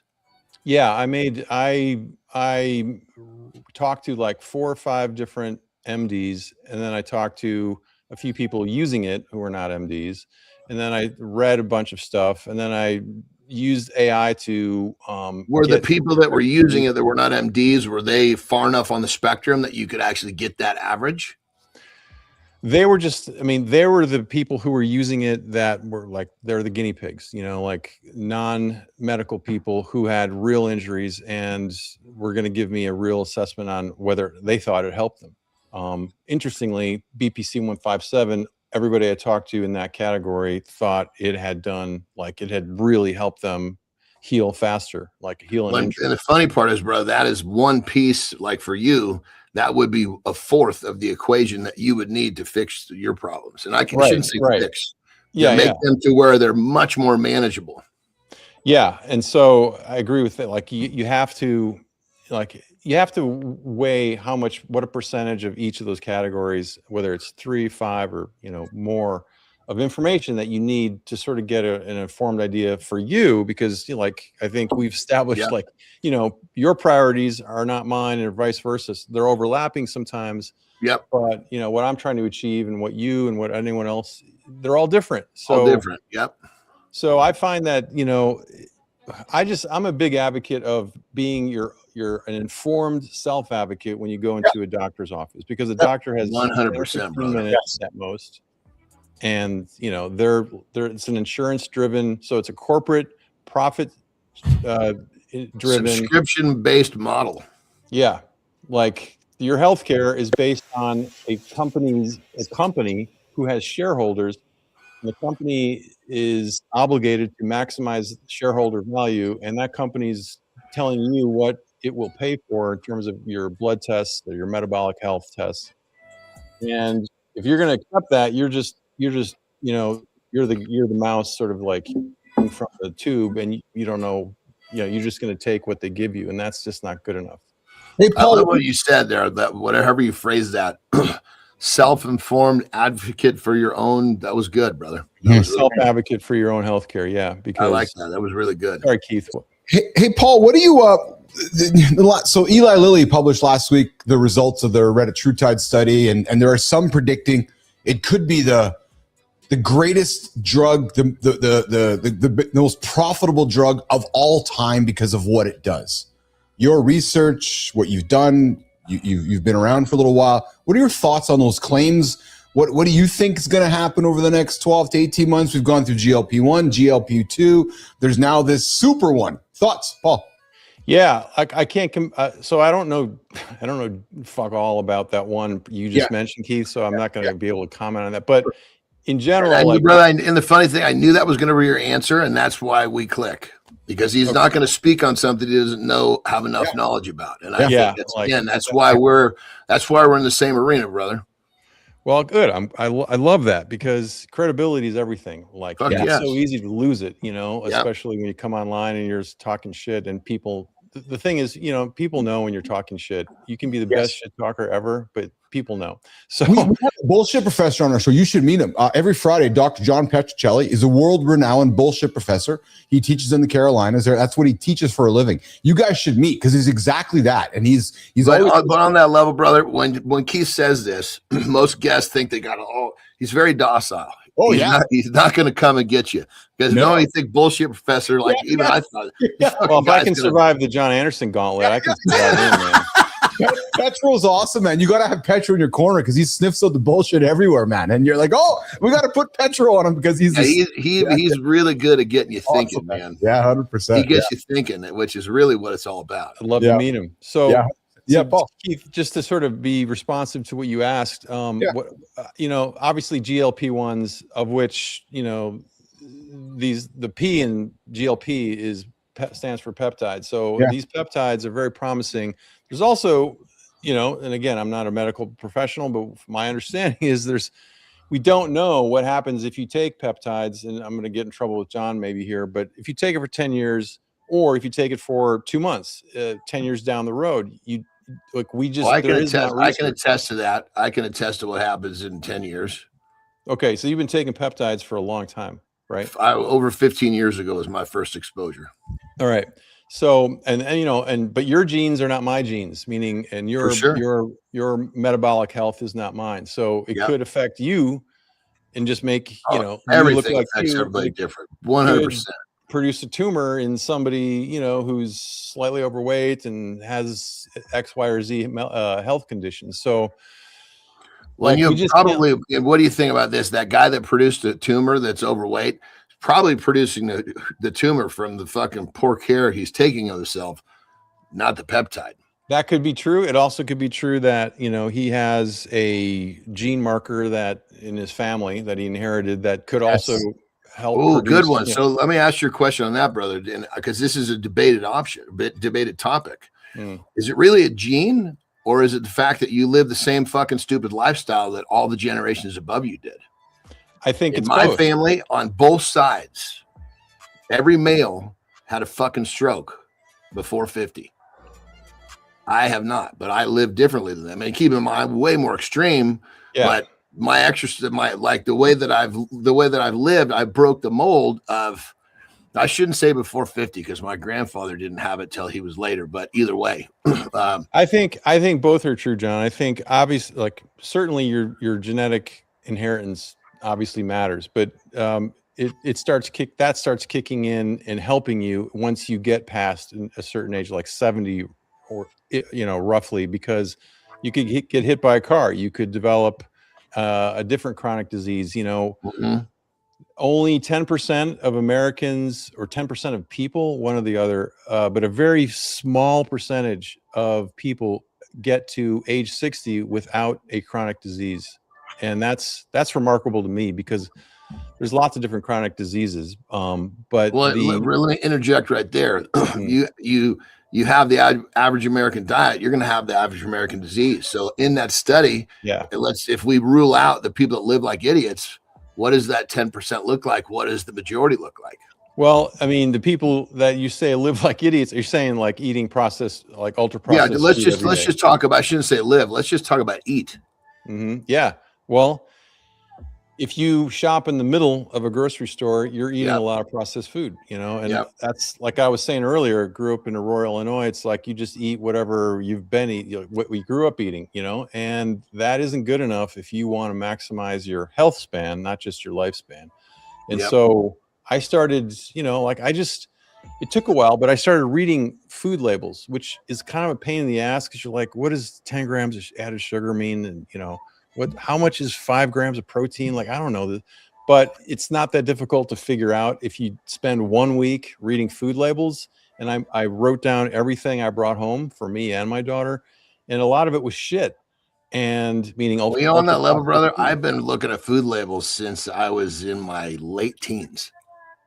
So yeah, you're on a different level, John. Like you're one of the, like you could say, what doctors say, like I've forgotten more medical information than you'll ever know, and that's kind of how it sounds.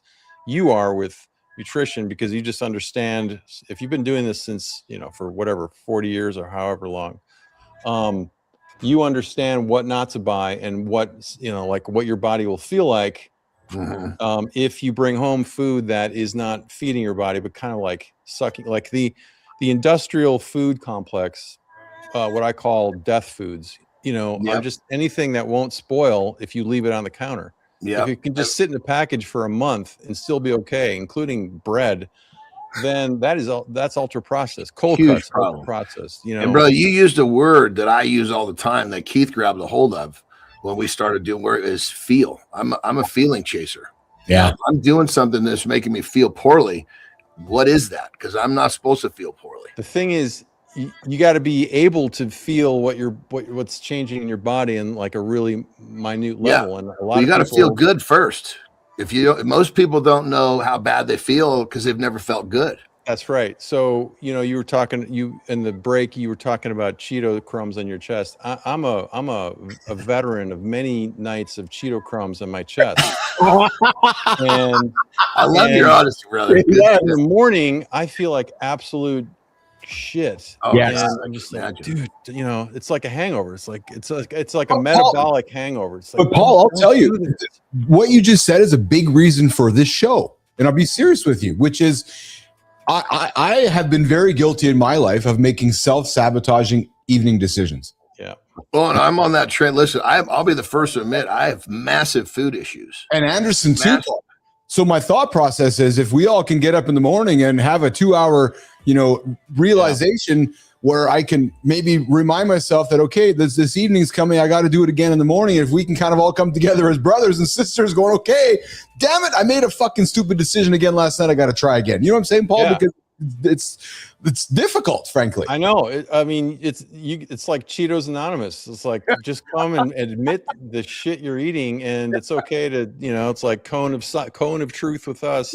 Yes. But, I think you guys are, if you can provide a place where people can just sort of admit the downfalls and then figure out how to do this. Like I may not be on the same peptide train as John, for example. Like I have serious cautionary, not doubts, but just precautionary feelings about it.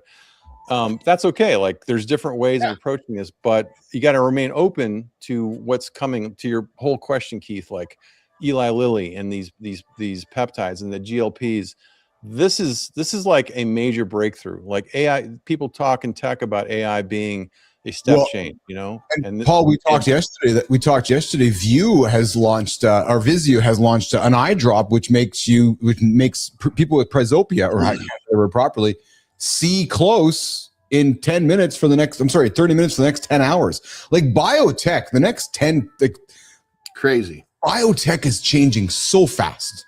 Yeah. The idea of living forever or living longer than ever is certainly because the three of us grew up in a world where we were seeing this coming. Well, now we're fucking in it. Like we're in it.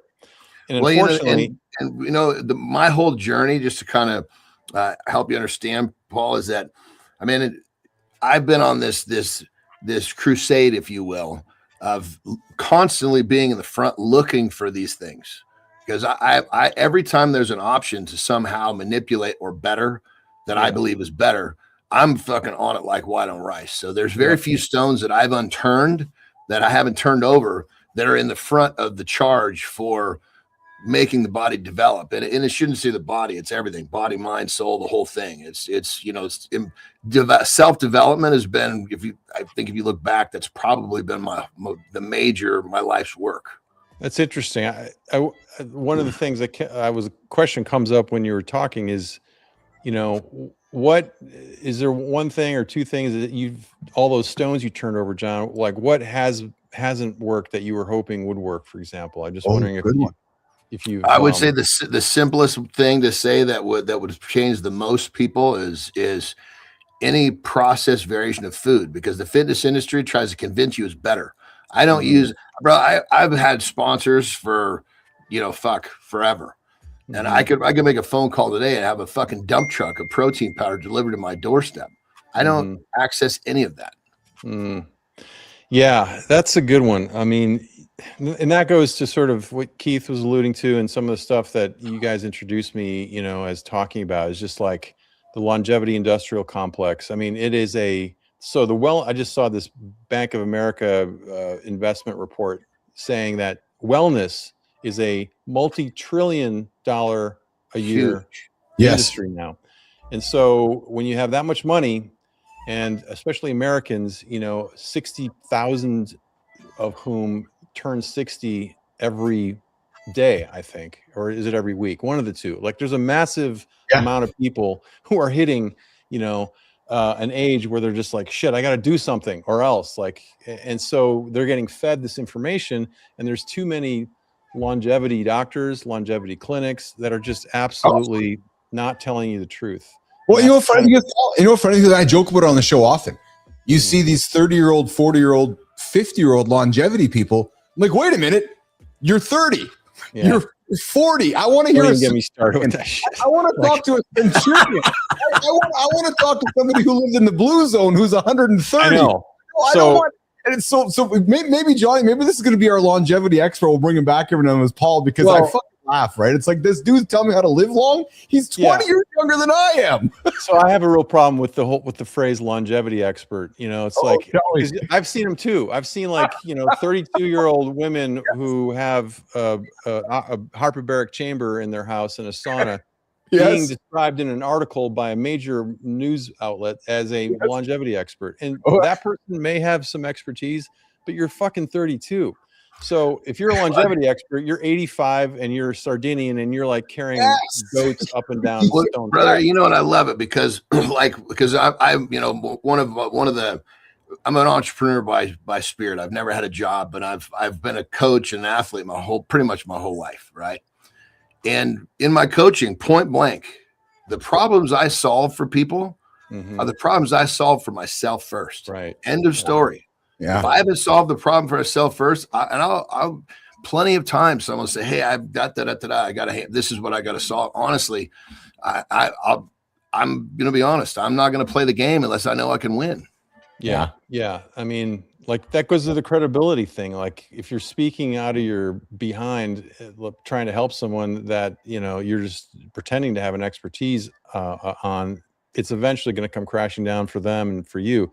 And so there's a lot of people like we've been talking about who need a base layer of understanding and then training. And it may not be physical training, although that's, I think, something that everybody needs, but like how to eat properly, how to think about your emotional health, how to think about who you're going to be friends with when you're 60 and 70, for especially men. It's like I tend to be a lone wolf. Like I'm an introvert. I'd prefer a lot of time by myself, but is that really going to make me strong and healthy when I'm 75 and my kids growing up? And like who do I have? But I'm gonna take a swing in your favor here, brother. What I see people people like us is that we have small circles because the wrong being outside of our circle is bringing the wrong input in. I shelter myself from that shit. I would rather have a few people that in my universe that belong in my. It's like I make, like when I'm doing my mental framework training. I say, look, it's like you get to build a new house, and you've lived in many homes. Now you know exactly how you want this. How you want a sauna, you want this. You have rooms in this house, but more importantly, you know what rooms you don't want to have in this house. You probably don't want to have a fucking bar in this house. Yeah, tell me about it. So it's like, that being said, we're creating these universes that only the certain people that belong in our universes will fit into. And as we develop, that circle gets smaller and smaller. So I think what you're doing is actually great, because you're allowing yourself to develop at a much fucking faster rate than let any other fucking any dickweed come into your universe. I think the point you make about, what you don't choose to do is as important. It's just like the idea 100% in business of like the things you say no to are actually going to produce your success. That was one of the most powerful words in the fucking language. Yeah. Hey, Paul, isn't it? So I as we wrap up with you, brother, I'm so grateful for your time with us today, man. Seriously. But isn't it ironic though, or coincidental, whatever word you want to use? You talk about the 35-year-old longevity expert, hyperbaric chamber. She's 35. And then we started the whole conversation about why are so many people confused on what to do? Well, there's the reason why. There's a 35-year-old person saying, go sleep in a hyperbaric chamber, you're going to live forever. And then they're like, but what do I eat? How do I sleep? So your point is well taken, Paul. People just don't know what to do that at the end of the day. At the end of the day, they don't know what to do. Is that fair to say, Paul? That's fair to say. Most people don't know what to do. It takes a lot to cut through the bullshit. And they're getting, like I said, they're getting broadcasted at by people with MD after their name, not all MDs, but it's like, well, if this doctor is telling me I should buy this supplement for $149 a month, and they're citing 15 studies, geez, I guess I should do it. Like, I don't want to take a chance and not live as long by not taking. But if you look at the doctor and you look at what that doctor says and you look at the citations, half of the research has been done by the CEO of the company that is selling the supplement. This is literally what I found in I just published recently on this subject with this certain doctor doing this. And they don't tell you that they have a cut that like they get paid if you buy the supplement. And so there's all of these incentives with the $1 trillion market to just horseshit people. And that pisses me off. So I write. Well, brother, what about the simple concept of this, right? So something new is discovered in the nutrition world, X, whatever X is. You know how fucking long it takes to make it into what they're teaching a doctor?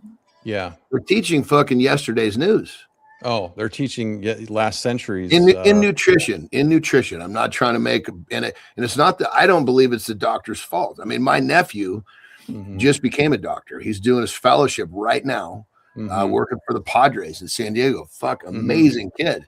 And they had a section on nutrition, but how much can they really teach him? He's got to learn all this stuff. You know what I mean? Yeah.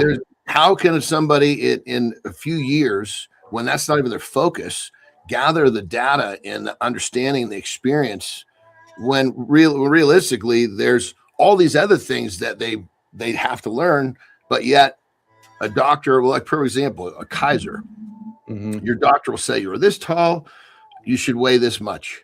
Well, fuck, I'm morbidly obese. Yeah, well, I know. So BMI, body mass index, has been used to qualify whether people are obese or not, to John's point, for years, for decades. And as it turns out, if you have too much muscle, they don't like you're considered obese because the ratio like you have, because muscle is heavy. And so that's a terrible way to judge obesity rates. And yet we still use BMI. Like I think the federal government still uses it to determine what percentage of our population is obese. It's too many people still, but the measurements are just anachronistic. They're just from a different era. And to his point, to John's point, we need to evolve into ways of understanding the way people live now, like sitting on their asses for 8 hours a day, myself included sometimes. Which is why I don't get to the gym for 2 weeks at a stretch sometimes. But I mean, if you guys invite me back, I will make sure that I'm hitting the gym every day so that John's proud of me. So Paul, but what do you say to this? Because you said you're a former tech guy. What do you say to some of the anecdotal evidence that more and more doctors I'm walking in to see the doctor, I describe my symptoms, and he just kind of looks over here, ChatGPT gives them the answer, comes over to you, and more and more apparently that's happening because it's like, what? And why wouldn't I? Thoughts, Paul? Well, I think a lot of people are substituting, to your point earlier, Keith, like guys are not going to the doctor, like forget it, or it's too expensive, or I don't have insurance. So they're using ChatGPT themselves to be the doctor, which is a dangerous proposition. It's kind of like asking ChatGPT, relationship or sex advice. Like some of it may be right on, and then but the ones that are off are way off. Yes. So, if you're talking about it's just gathering the average. So I think to myself, do I want to fucking take advice from the average? Yeah, I mean that's a great point. What is AI? It is everything scraped from the internet, so that the AI knows. Like AI is basically like if it has 8 words, it's going to predict what the next word should be based on everything, all the crap that people have published on the internet. And so if you want the average, to your point, you're going to get a lot of average. Some of you can get some good insights. Like it's great for research. Like if I need to understand what this very technical PDF on like 40-page document on a research project on a new supplement, I will put that through my $100 a month Claude, and it will give me a really good summary in 5 paragraphs or 2 or whatever. And sometimes Claude totally makes mistakes, and it's like, sorry, Paul, I made up a fact there. Really shouldn't do that. And then you're like, I've cursed out Claude so many times that it's actually like turned off on me. It's like, you make a good point, but I'm not going to take this abuse anymore, Paul. I'm like, fuck you. You're going to take it because I'm paying you $100 a month, and it turned off. Did it say that to you? Yeah. 100%. You're fucking kidding me. No, it used to not, but Anthropic is now tuned up their model so that if it gets cussed at too many times, because I do it as like it's fun, it's like yelling. Did it cuss back? Yeah, it turned off. It ended the session with me. Hey, speaking of fun, Paul, was this you driving around the parking lot in Home Depot yesterday? I swear that we caught some videos. Was this Paul, Johnny? It's my grandma. I beat your ass. You got a hole on top of your car. You got a hole on top of your car. You have a hole on top of your car. Say, man, you got a hole on top of your car, man. Say, man, you got a hole on top of your car. Hey, there's a hole on top of your car. There's a hole on top of your car. There's a hole on top of your car. There's a hole on top of his car. Last week, Paul, we had a guy driving around the parking lot with some black cock. Yeah, at least thank God you didn't give Paul the black cock. We got to set him off with some love, for Christ's sake. Exactly. And since we all are kind of the same age, I think we got some vintage to throw up on here, Jimmy. So, Paul, do you remember growing up with this? A little bit of Eastbound and Down and some. Oh yeah, man. Is that Smokey? Yeah. Oh Smokey shit, Trans Am, baby. Dude, man, I wanted that car so bad. No shit. Yes. Little Burt Reynolds, little Trans Am, a little bit of Eastbound and Down. Yeah, there you go. That's awesome. And hey, Paul, John, before you guys go.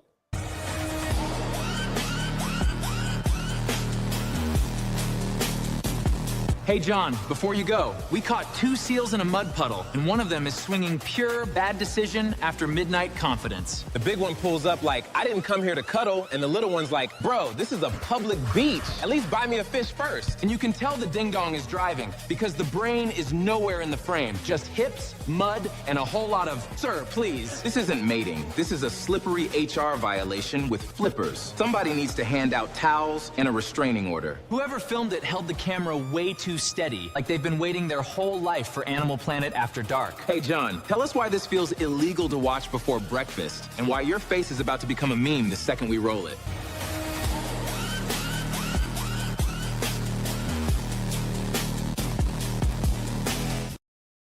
There's nothing, you can see the smiles on the gay brother's face every time they find something to do with a dick.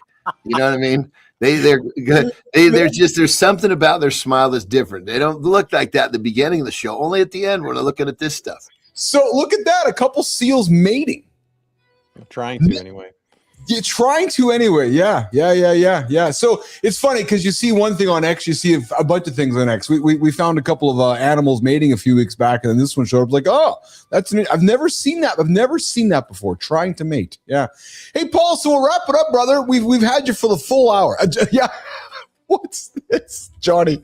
It starts with dig big. That's Cheryl Whitaker's face. What does it say? It starts with what? It starts with Dig Bix. Oh, Jesus. She was on yesterday when there was a guest on there. Anyways, Paul. Hey, real quick before we send Paul away, brother, I would really love to share some techniques with you about your squat if we can fix that.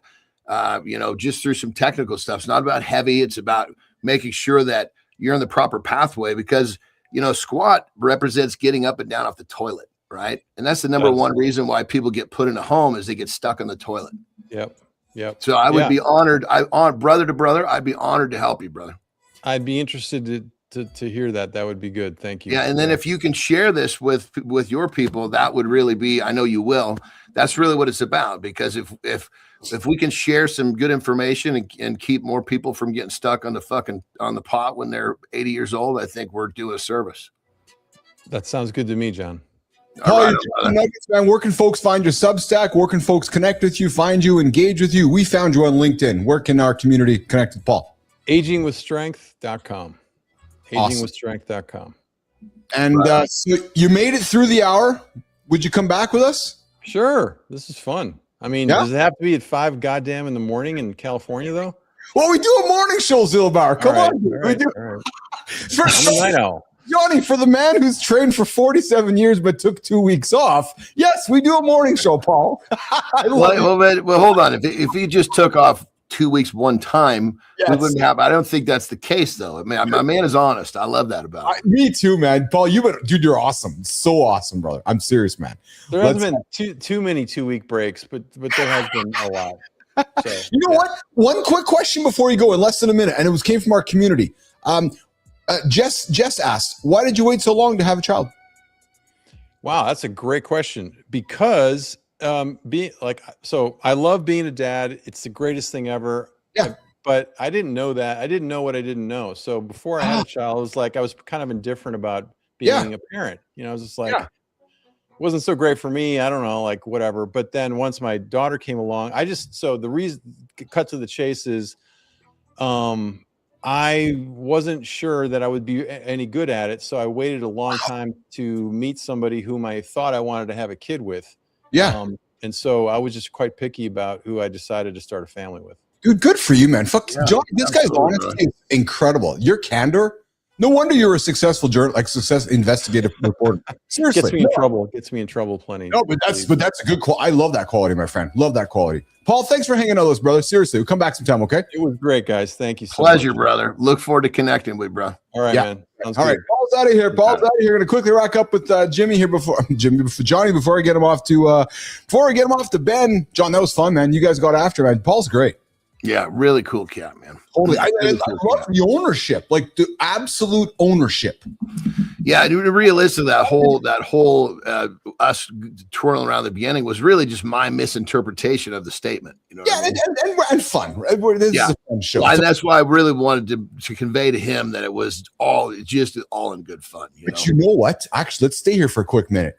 This is kind of a point. I was having a quick minute because Ben's waiting. Yeah, I had a business conversation with somebody yesterday. I said, hey, entertaining and informing, not informing and boring. And that first 20 minutes with Paul was exactly the point. It's entertainment, you guys. Johnny's out of here. He's got to go hang with Ben. I love you, my friend. We'll see you tomorrow, okay? Have a good loop, my brother. All right, Johnny's out of here, nation. You're stuck with me, the handsome chief. Yes, you are. 20 minutes left. I got the morning monologue coming up, Morning Focus. We just had an awesome conversation with Paul Zielbauer this morning on Mornings Live with Keith, Jon, and friends. And I see that Preston's got a T-shirt on that I think Cheryl wants to purchase. Jimmy, let's put it up there, my friend. Yeah, there it is there. It starts with Dig Bix. Yes. And to those of you that are curious about what that shirt has to do, I would invite you to go back and listen to yesterday's show.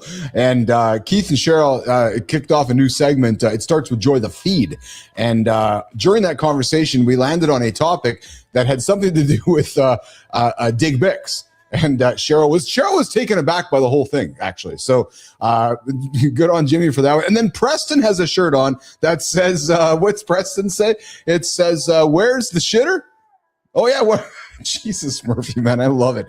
There's our very own Sterling and Preston, our very own morning's conversation desk guys here. So to those of you that are new to our show, these guys give us the news. If you're looking for credibility, if you're looking for truth, those are the two truth droppers every morning here on Mornings in the Lab, on the Mornings in the Lab Live Authority Network, the home of Live Authority. Jimmy, put it up to my brother. Mornings.network, the home of Live Authority. Yes, we kick off every single day, Monday through Friday, with the boy wonder himself. Yes, the toothless wonder himself. Yes, the handsome man himself, not the handsome chief, the handsome man. His name is Matty Roof. Kindness, kindness, kindness. 7:30, you get up, you become kind. He gives you things to think about. You know what I love about Matt's show? It's loose, it's fun, it's 30 minutes of just kind of getting up, starting the day with kindness. He leans into current event topics. He's got some good tunes playing, and I could not encourage you guys enough to go tune into Matt at 7:30 and stick around for myself and Johnny. We get after it 8 o'clock live, and we go for 2 hours every single day on the Live Authority Network. We call Mornings in the Lab with Keith, Jon, and friends. And of course, on Wednesdays, Cheryl Whitaker, and today dropping at 5 o'clock Eastern Time, Jason Hewlett on the Jason Hewlett Experience. We call it the Jason Hewlett Show. Okay, I've got a monologue, and it's coming up here, and apparently I have 57 seconds today to check out the flow. I'm going to go back to the comments quickly. I didn't get some of the stuff, guys, because Paul and John were just after it. So I'm like, all right, let's get these guys, let's let these guys chat along the way. Good time. I saw your comment there. It's hard to argue, perhaps, that Kyle Busch's doctor let him down. That's a very, very sad situation happening, coming out of Carolina with that news. All right, so your hustle. You know, I had a monologue last week around hustle and hobbies, and I wonder if your hustle, our hustle, somebody's hustle is just often fear wearing a hoodie. Yeah, let's get that going, Jimmy. 56 seconds. Good morning, folks. We call it hustle, but it's often fear in a nicer outfit. We stay in motion so we don't hear ourselves. Discipline has direction. Compulsion has panic. If we can't stop, we're not committed. We're avoiding something honest. We hide behind "I'm busy" like it's a virtue. It's a shield. The grind can become a loud way to dodge truth. The cost is personal. We lose sleep, patience, and presence. Our people get leftovers while our work gets the best of us. Here's the test. Can we name what we're building and why today matters? If not, we're just feeding the machine. This isn't a motivation speech. It's a mirror. If stillness feels threatening, something inside us needs attention, not more tasks. We don't need bigger schedules. We need cleaner choices. Cut what flatters the ego, keep what strengthens the life we actually live. Keith's about to break it down for us. We can work hard without disappearing. We can lead without fear driving. Morning begins here.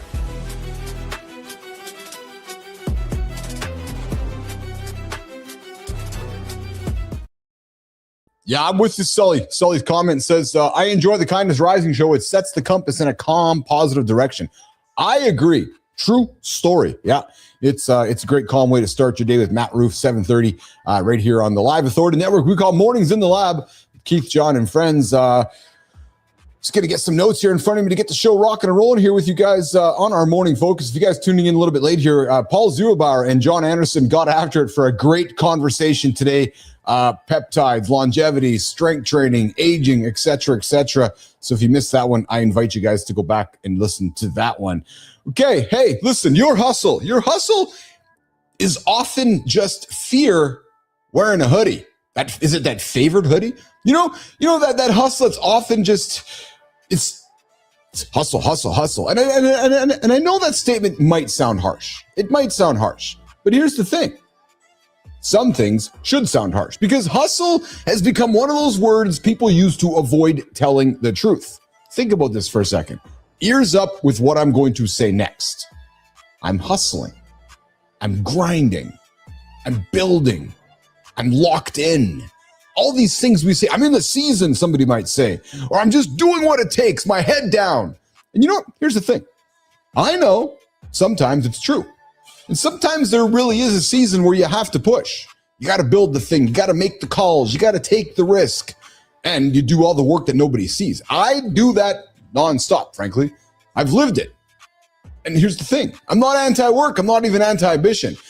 But I'm not here to tell people to float through life with a scented candle and a vision board. No. But I'm saying this. Not all hustle is noble. Some hustle is just fear with better branding. Fear of being still, right? Fear of being ordinary, or that fear of being irrelevant, or the fear of being exposed, or maybe some fear of regret. Or maybe it's just fear that if you stop moving, you might have to feel something. It's that kind of hustle that is not ambition, it's actually avoidance. Think about that for a second, right? I think maybe there are a lot of men who are masters at dressing avoidance up as work ethic. And they think that they don't have time to think because they're there's the B word, busy. Oh, they don't have time, Jimmy, for their health because maybe they're building. Or maybe we don't have to provide time for our marriage because we're busy providing. So what do? We keep moving. We put our head down. More calls, more meetings, more emails, more posts, more plans, more big things coming. The more momentum, but underneath it all, there's a question that nobody wants to answer. What am I actually running from? Are you that man? Are you that man getting up, hustling in no direction? Hustling in a direction where you don't know you're headed? Maybe that's the question that hustle culture hates. Maybe hustle culture wants motion to equal meaning. But maybe motion sometimes is not always meaning. Maybe sometimes motion is panic. Maybe sometimes it's like, holy shit, I gotta get going, even though I don't know what the hell I'm doing.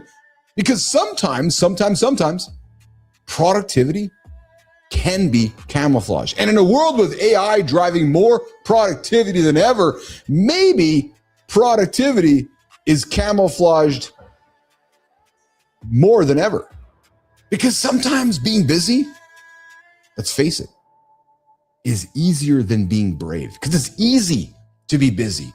It's harder to make the decision that is scary. Because sometimes that calendar is full because your soul might be empty. Think about that for a second. You fill it up, but you're empty at the end of the week because all you're doing is being busy. You're not accomplishing anything. Yeah, A comes before B in the alphabet. Accomplishment or being busy, what are you choosing? I know that stings. It does, because I have absolutely been there. True story. There's a version of success that can look impressive from out there, from all of you from outside, and then feel completely unregulated and empty on the inside. You win, you earn, you post, you scale, you sell the business, you perform. Maybe you're performative, but then still quietly, you're terrified.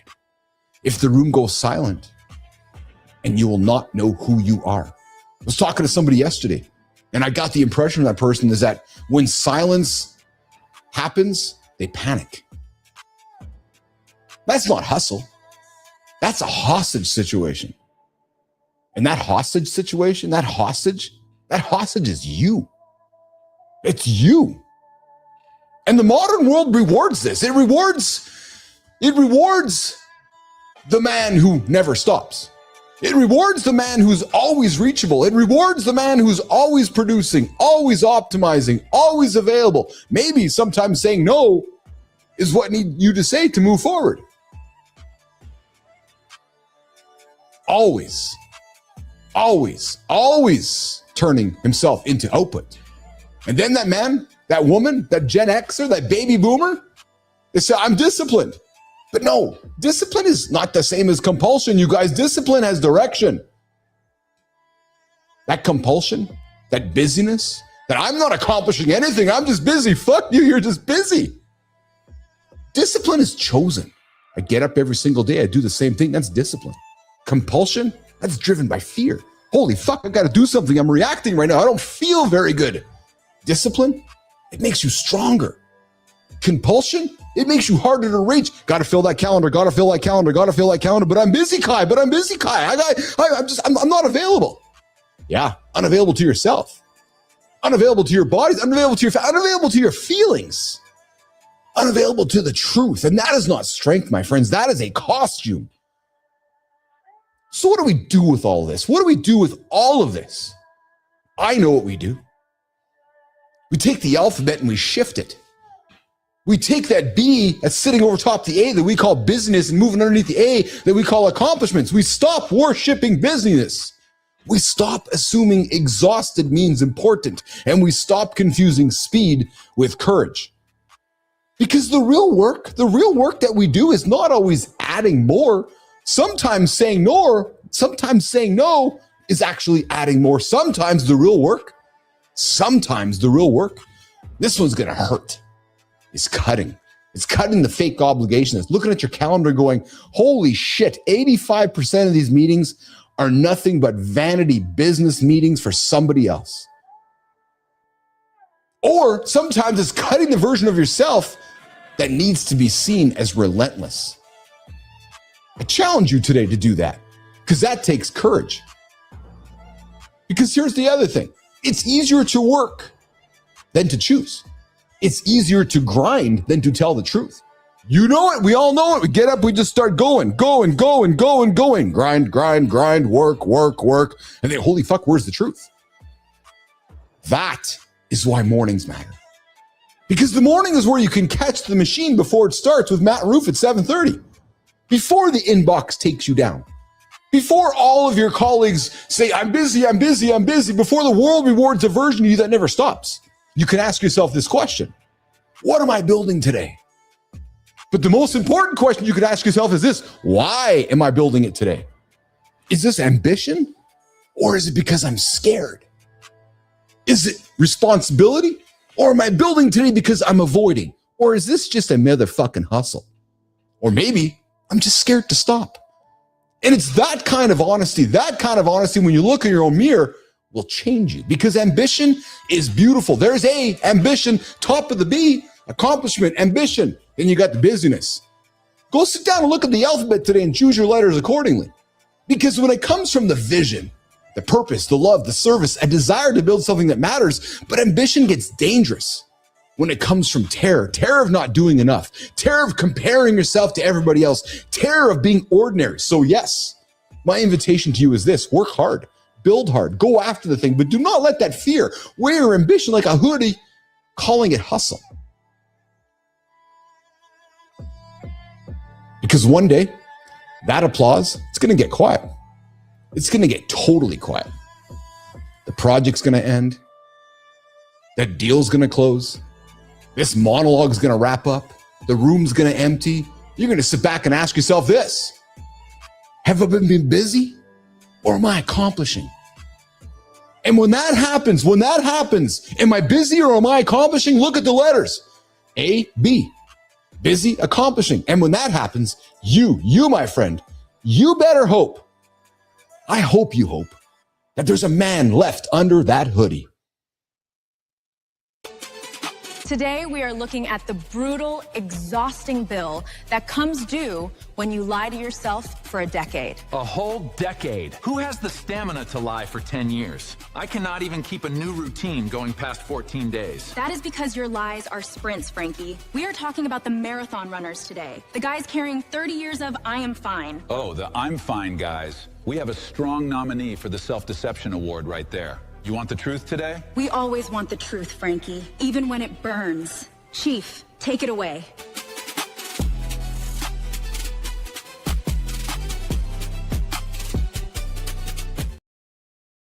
Matty Roof's in the comments asking, what scent do you guys think I'm rocking for candles? Roofy, I'm not a big candle guy. I'm not a scented guy. Scents kind of drive me nuts, actually. I don't. So maybe my scent, Jimmy, is just neutral, or it's fart. Yeah, that's what it could be. Me, I don't know. Yeah. So no, I don't know. I don't know if I have a scent per se that I'm too. Yeah, Jimmy. What about you, Jimmy? What's your scent? I don't think Roofy, what's your scent, brother? Maybe my scent is the handsome scent. That's what it is. Yeah, the self-proclaimed handsome scent. Okay, hey, we're going to start it over on you. The fart, yes. Oh, my God. Hey, good time. I cut my grass yesterday, brother. Yeah, true story. Here's what happened. Actually, before I get to the monologue here, I got to give you guys something. So I chose, and so maybe, here's the thing, guys. Here's something for you guys right now. Do you ever find yourself in a situation where you make a decision that you're choosing to be fat? So here's my thought process yesterday. I'm working away yesterday, and I'm getting my shit done, and I'm like, all right. So I was going to hire somebody to cut my grass. Good time. I was like, yeah, I'm going to call somebody to cut my grass. And then I was sitting back there and thinking, Mom, or I could get up off my fat ass and go cut it myself. So I went out to the backyard and I started cutting it. And 23 minutes later, Charlie, I was done. And I was like, Jesus, Murphy, I was actually going to be the fat ass and hire a kid to come cut my grass so I could sit on my fat ass and stay fat. It's just like driving to the bakery to go buy cookies or driving to the store to buy a chocolate bar. You're actually driving to make yourself fat. So I was, do you ever find yourself like making fat decisions? So I was like, that's not a good decision. So I went and cut the grass and I walked for 23 minutes, and guess what? I didn't miss work. Because I sit so often, like I stand here for the show. If you guys don't know, I'm actually not sitting. No, I'm actually quite tall. Yeah, true story. So I went, Charlie, and I went and cut the grass. 23 minutes. And then I went and get back to my work and I went and cut the other side of the grass. Yeah, so I was like, I did 23 minutes of grass, came in and worked for an hour, and then I went back and did 50 more minutes of grass. Next thing you know, I'm like, hey, Charlie, I saved some money. You'll appreciate that. I didn't get a fat ass. I moved my legs and the grass was cut. And I felt great because I accomplished something. It's crazy when you just, and then Johnny would kill me. He's like, well, dude, if you charge $1,000 an hour and you can pay a kid to cut your grass for $25 an hour, why don't you pay the kid to cut the grass? I was like, nah, because I could get paid $1,000 an hour and get fat sitting on my ass. So there you go. Decisions. See, being busy or being accomplished. There you go. Hey, Community Corner, the 30-year-old slow burn of I'm fine over on Jeff Newpel over at Gen Existence nails this reality. The reason you're avoiding the truth isn't because you're lazy or a coward. It's because the truth is the wrecking ball. And he says that near-team explosion is the exact price of admission for real life. The alternative, 30 years of a quiet, slow burn hell where you just perform a role until you die. Oh, yeah.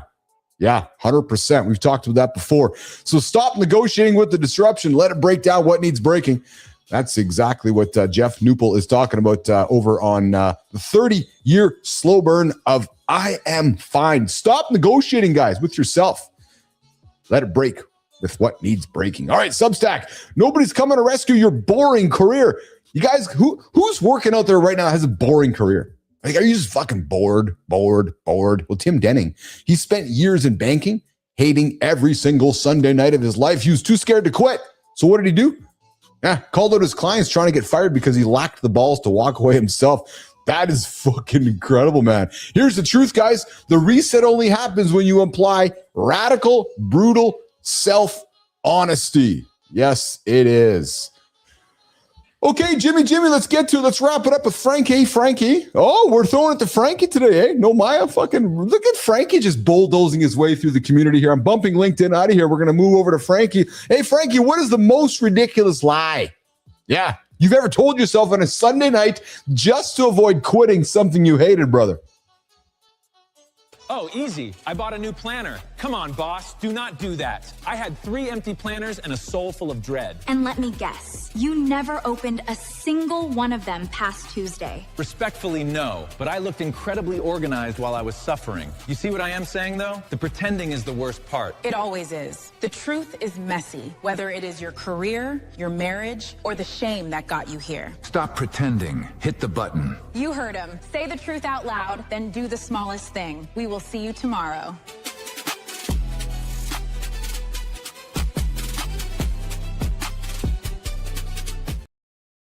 Wow, already done.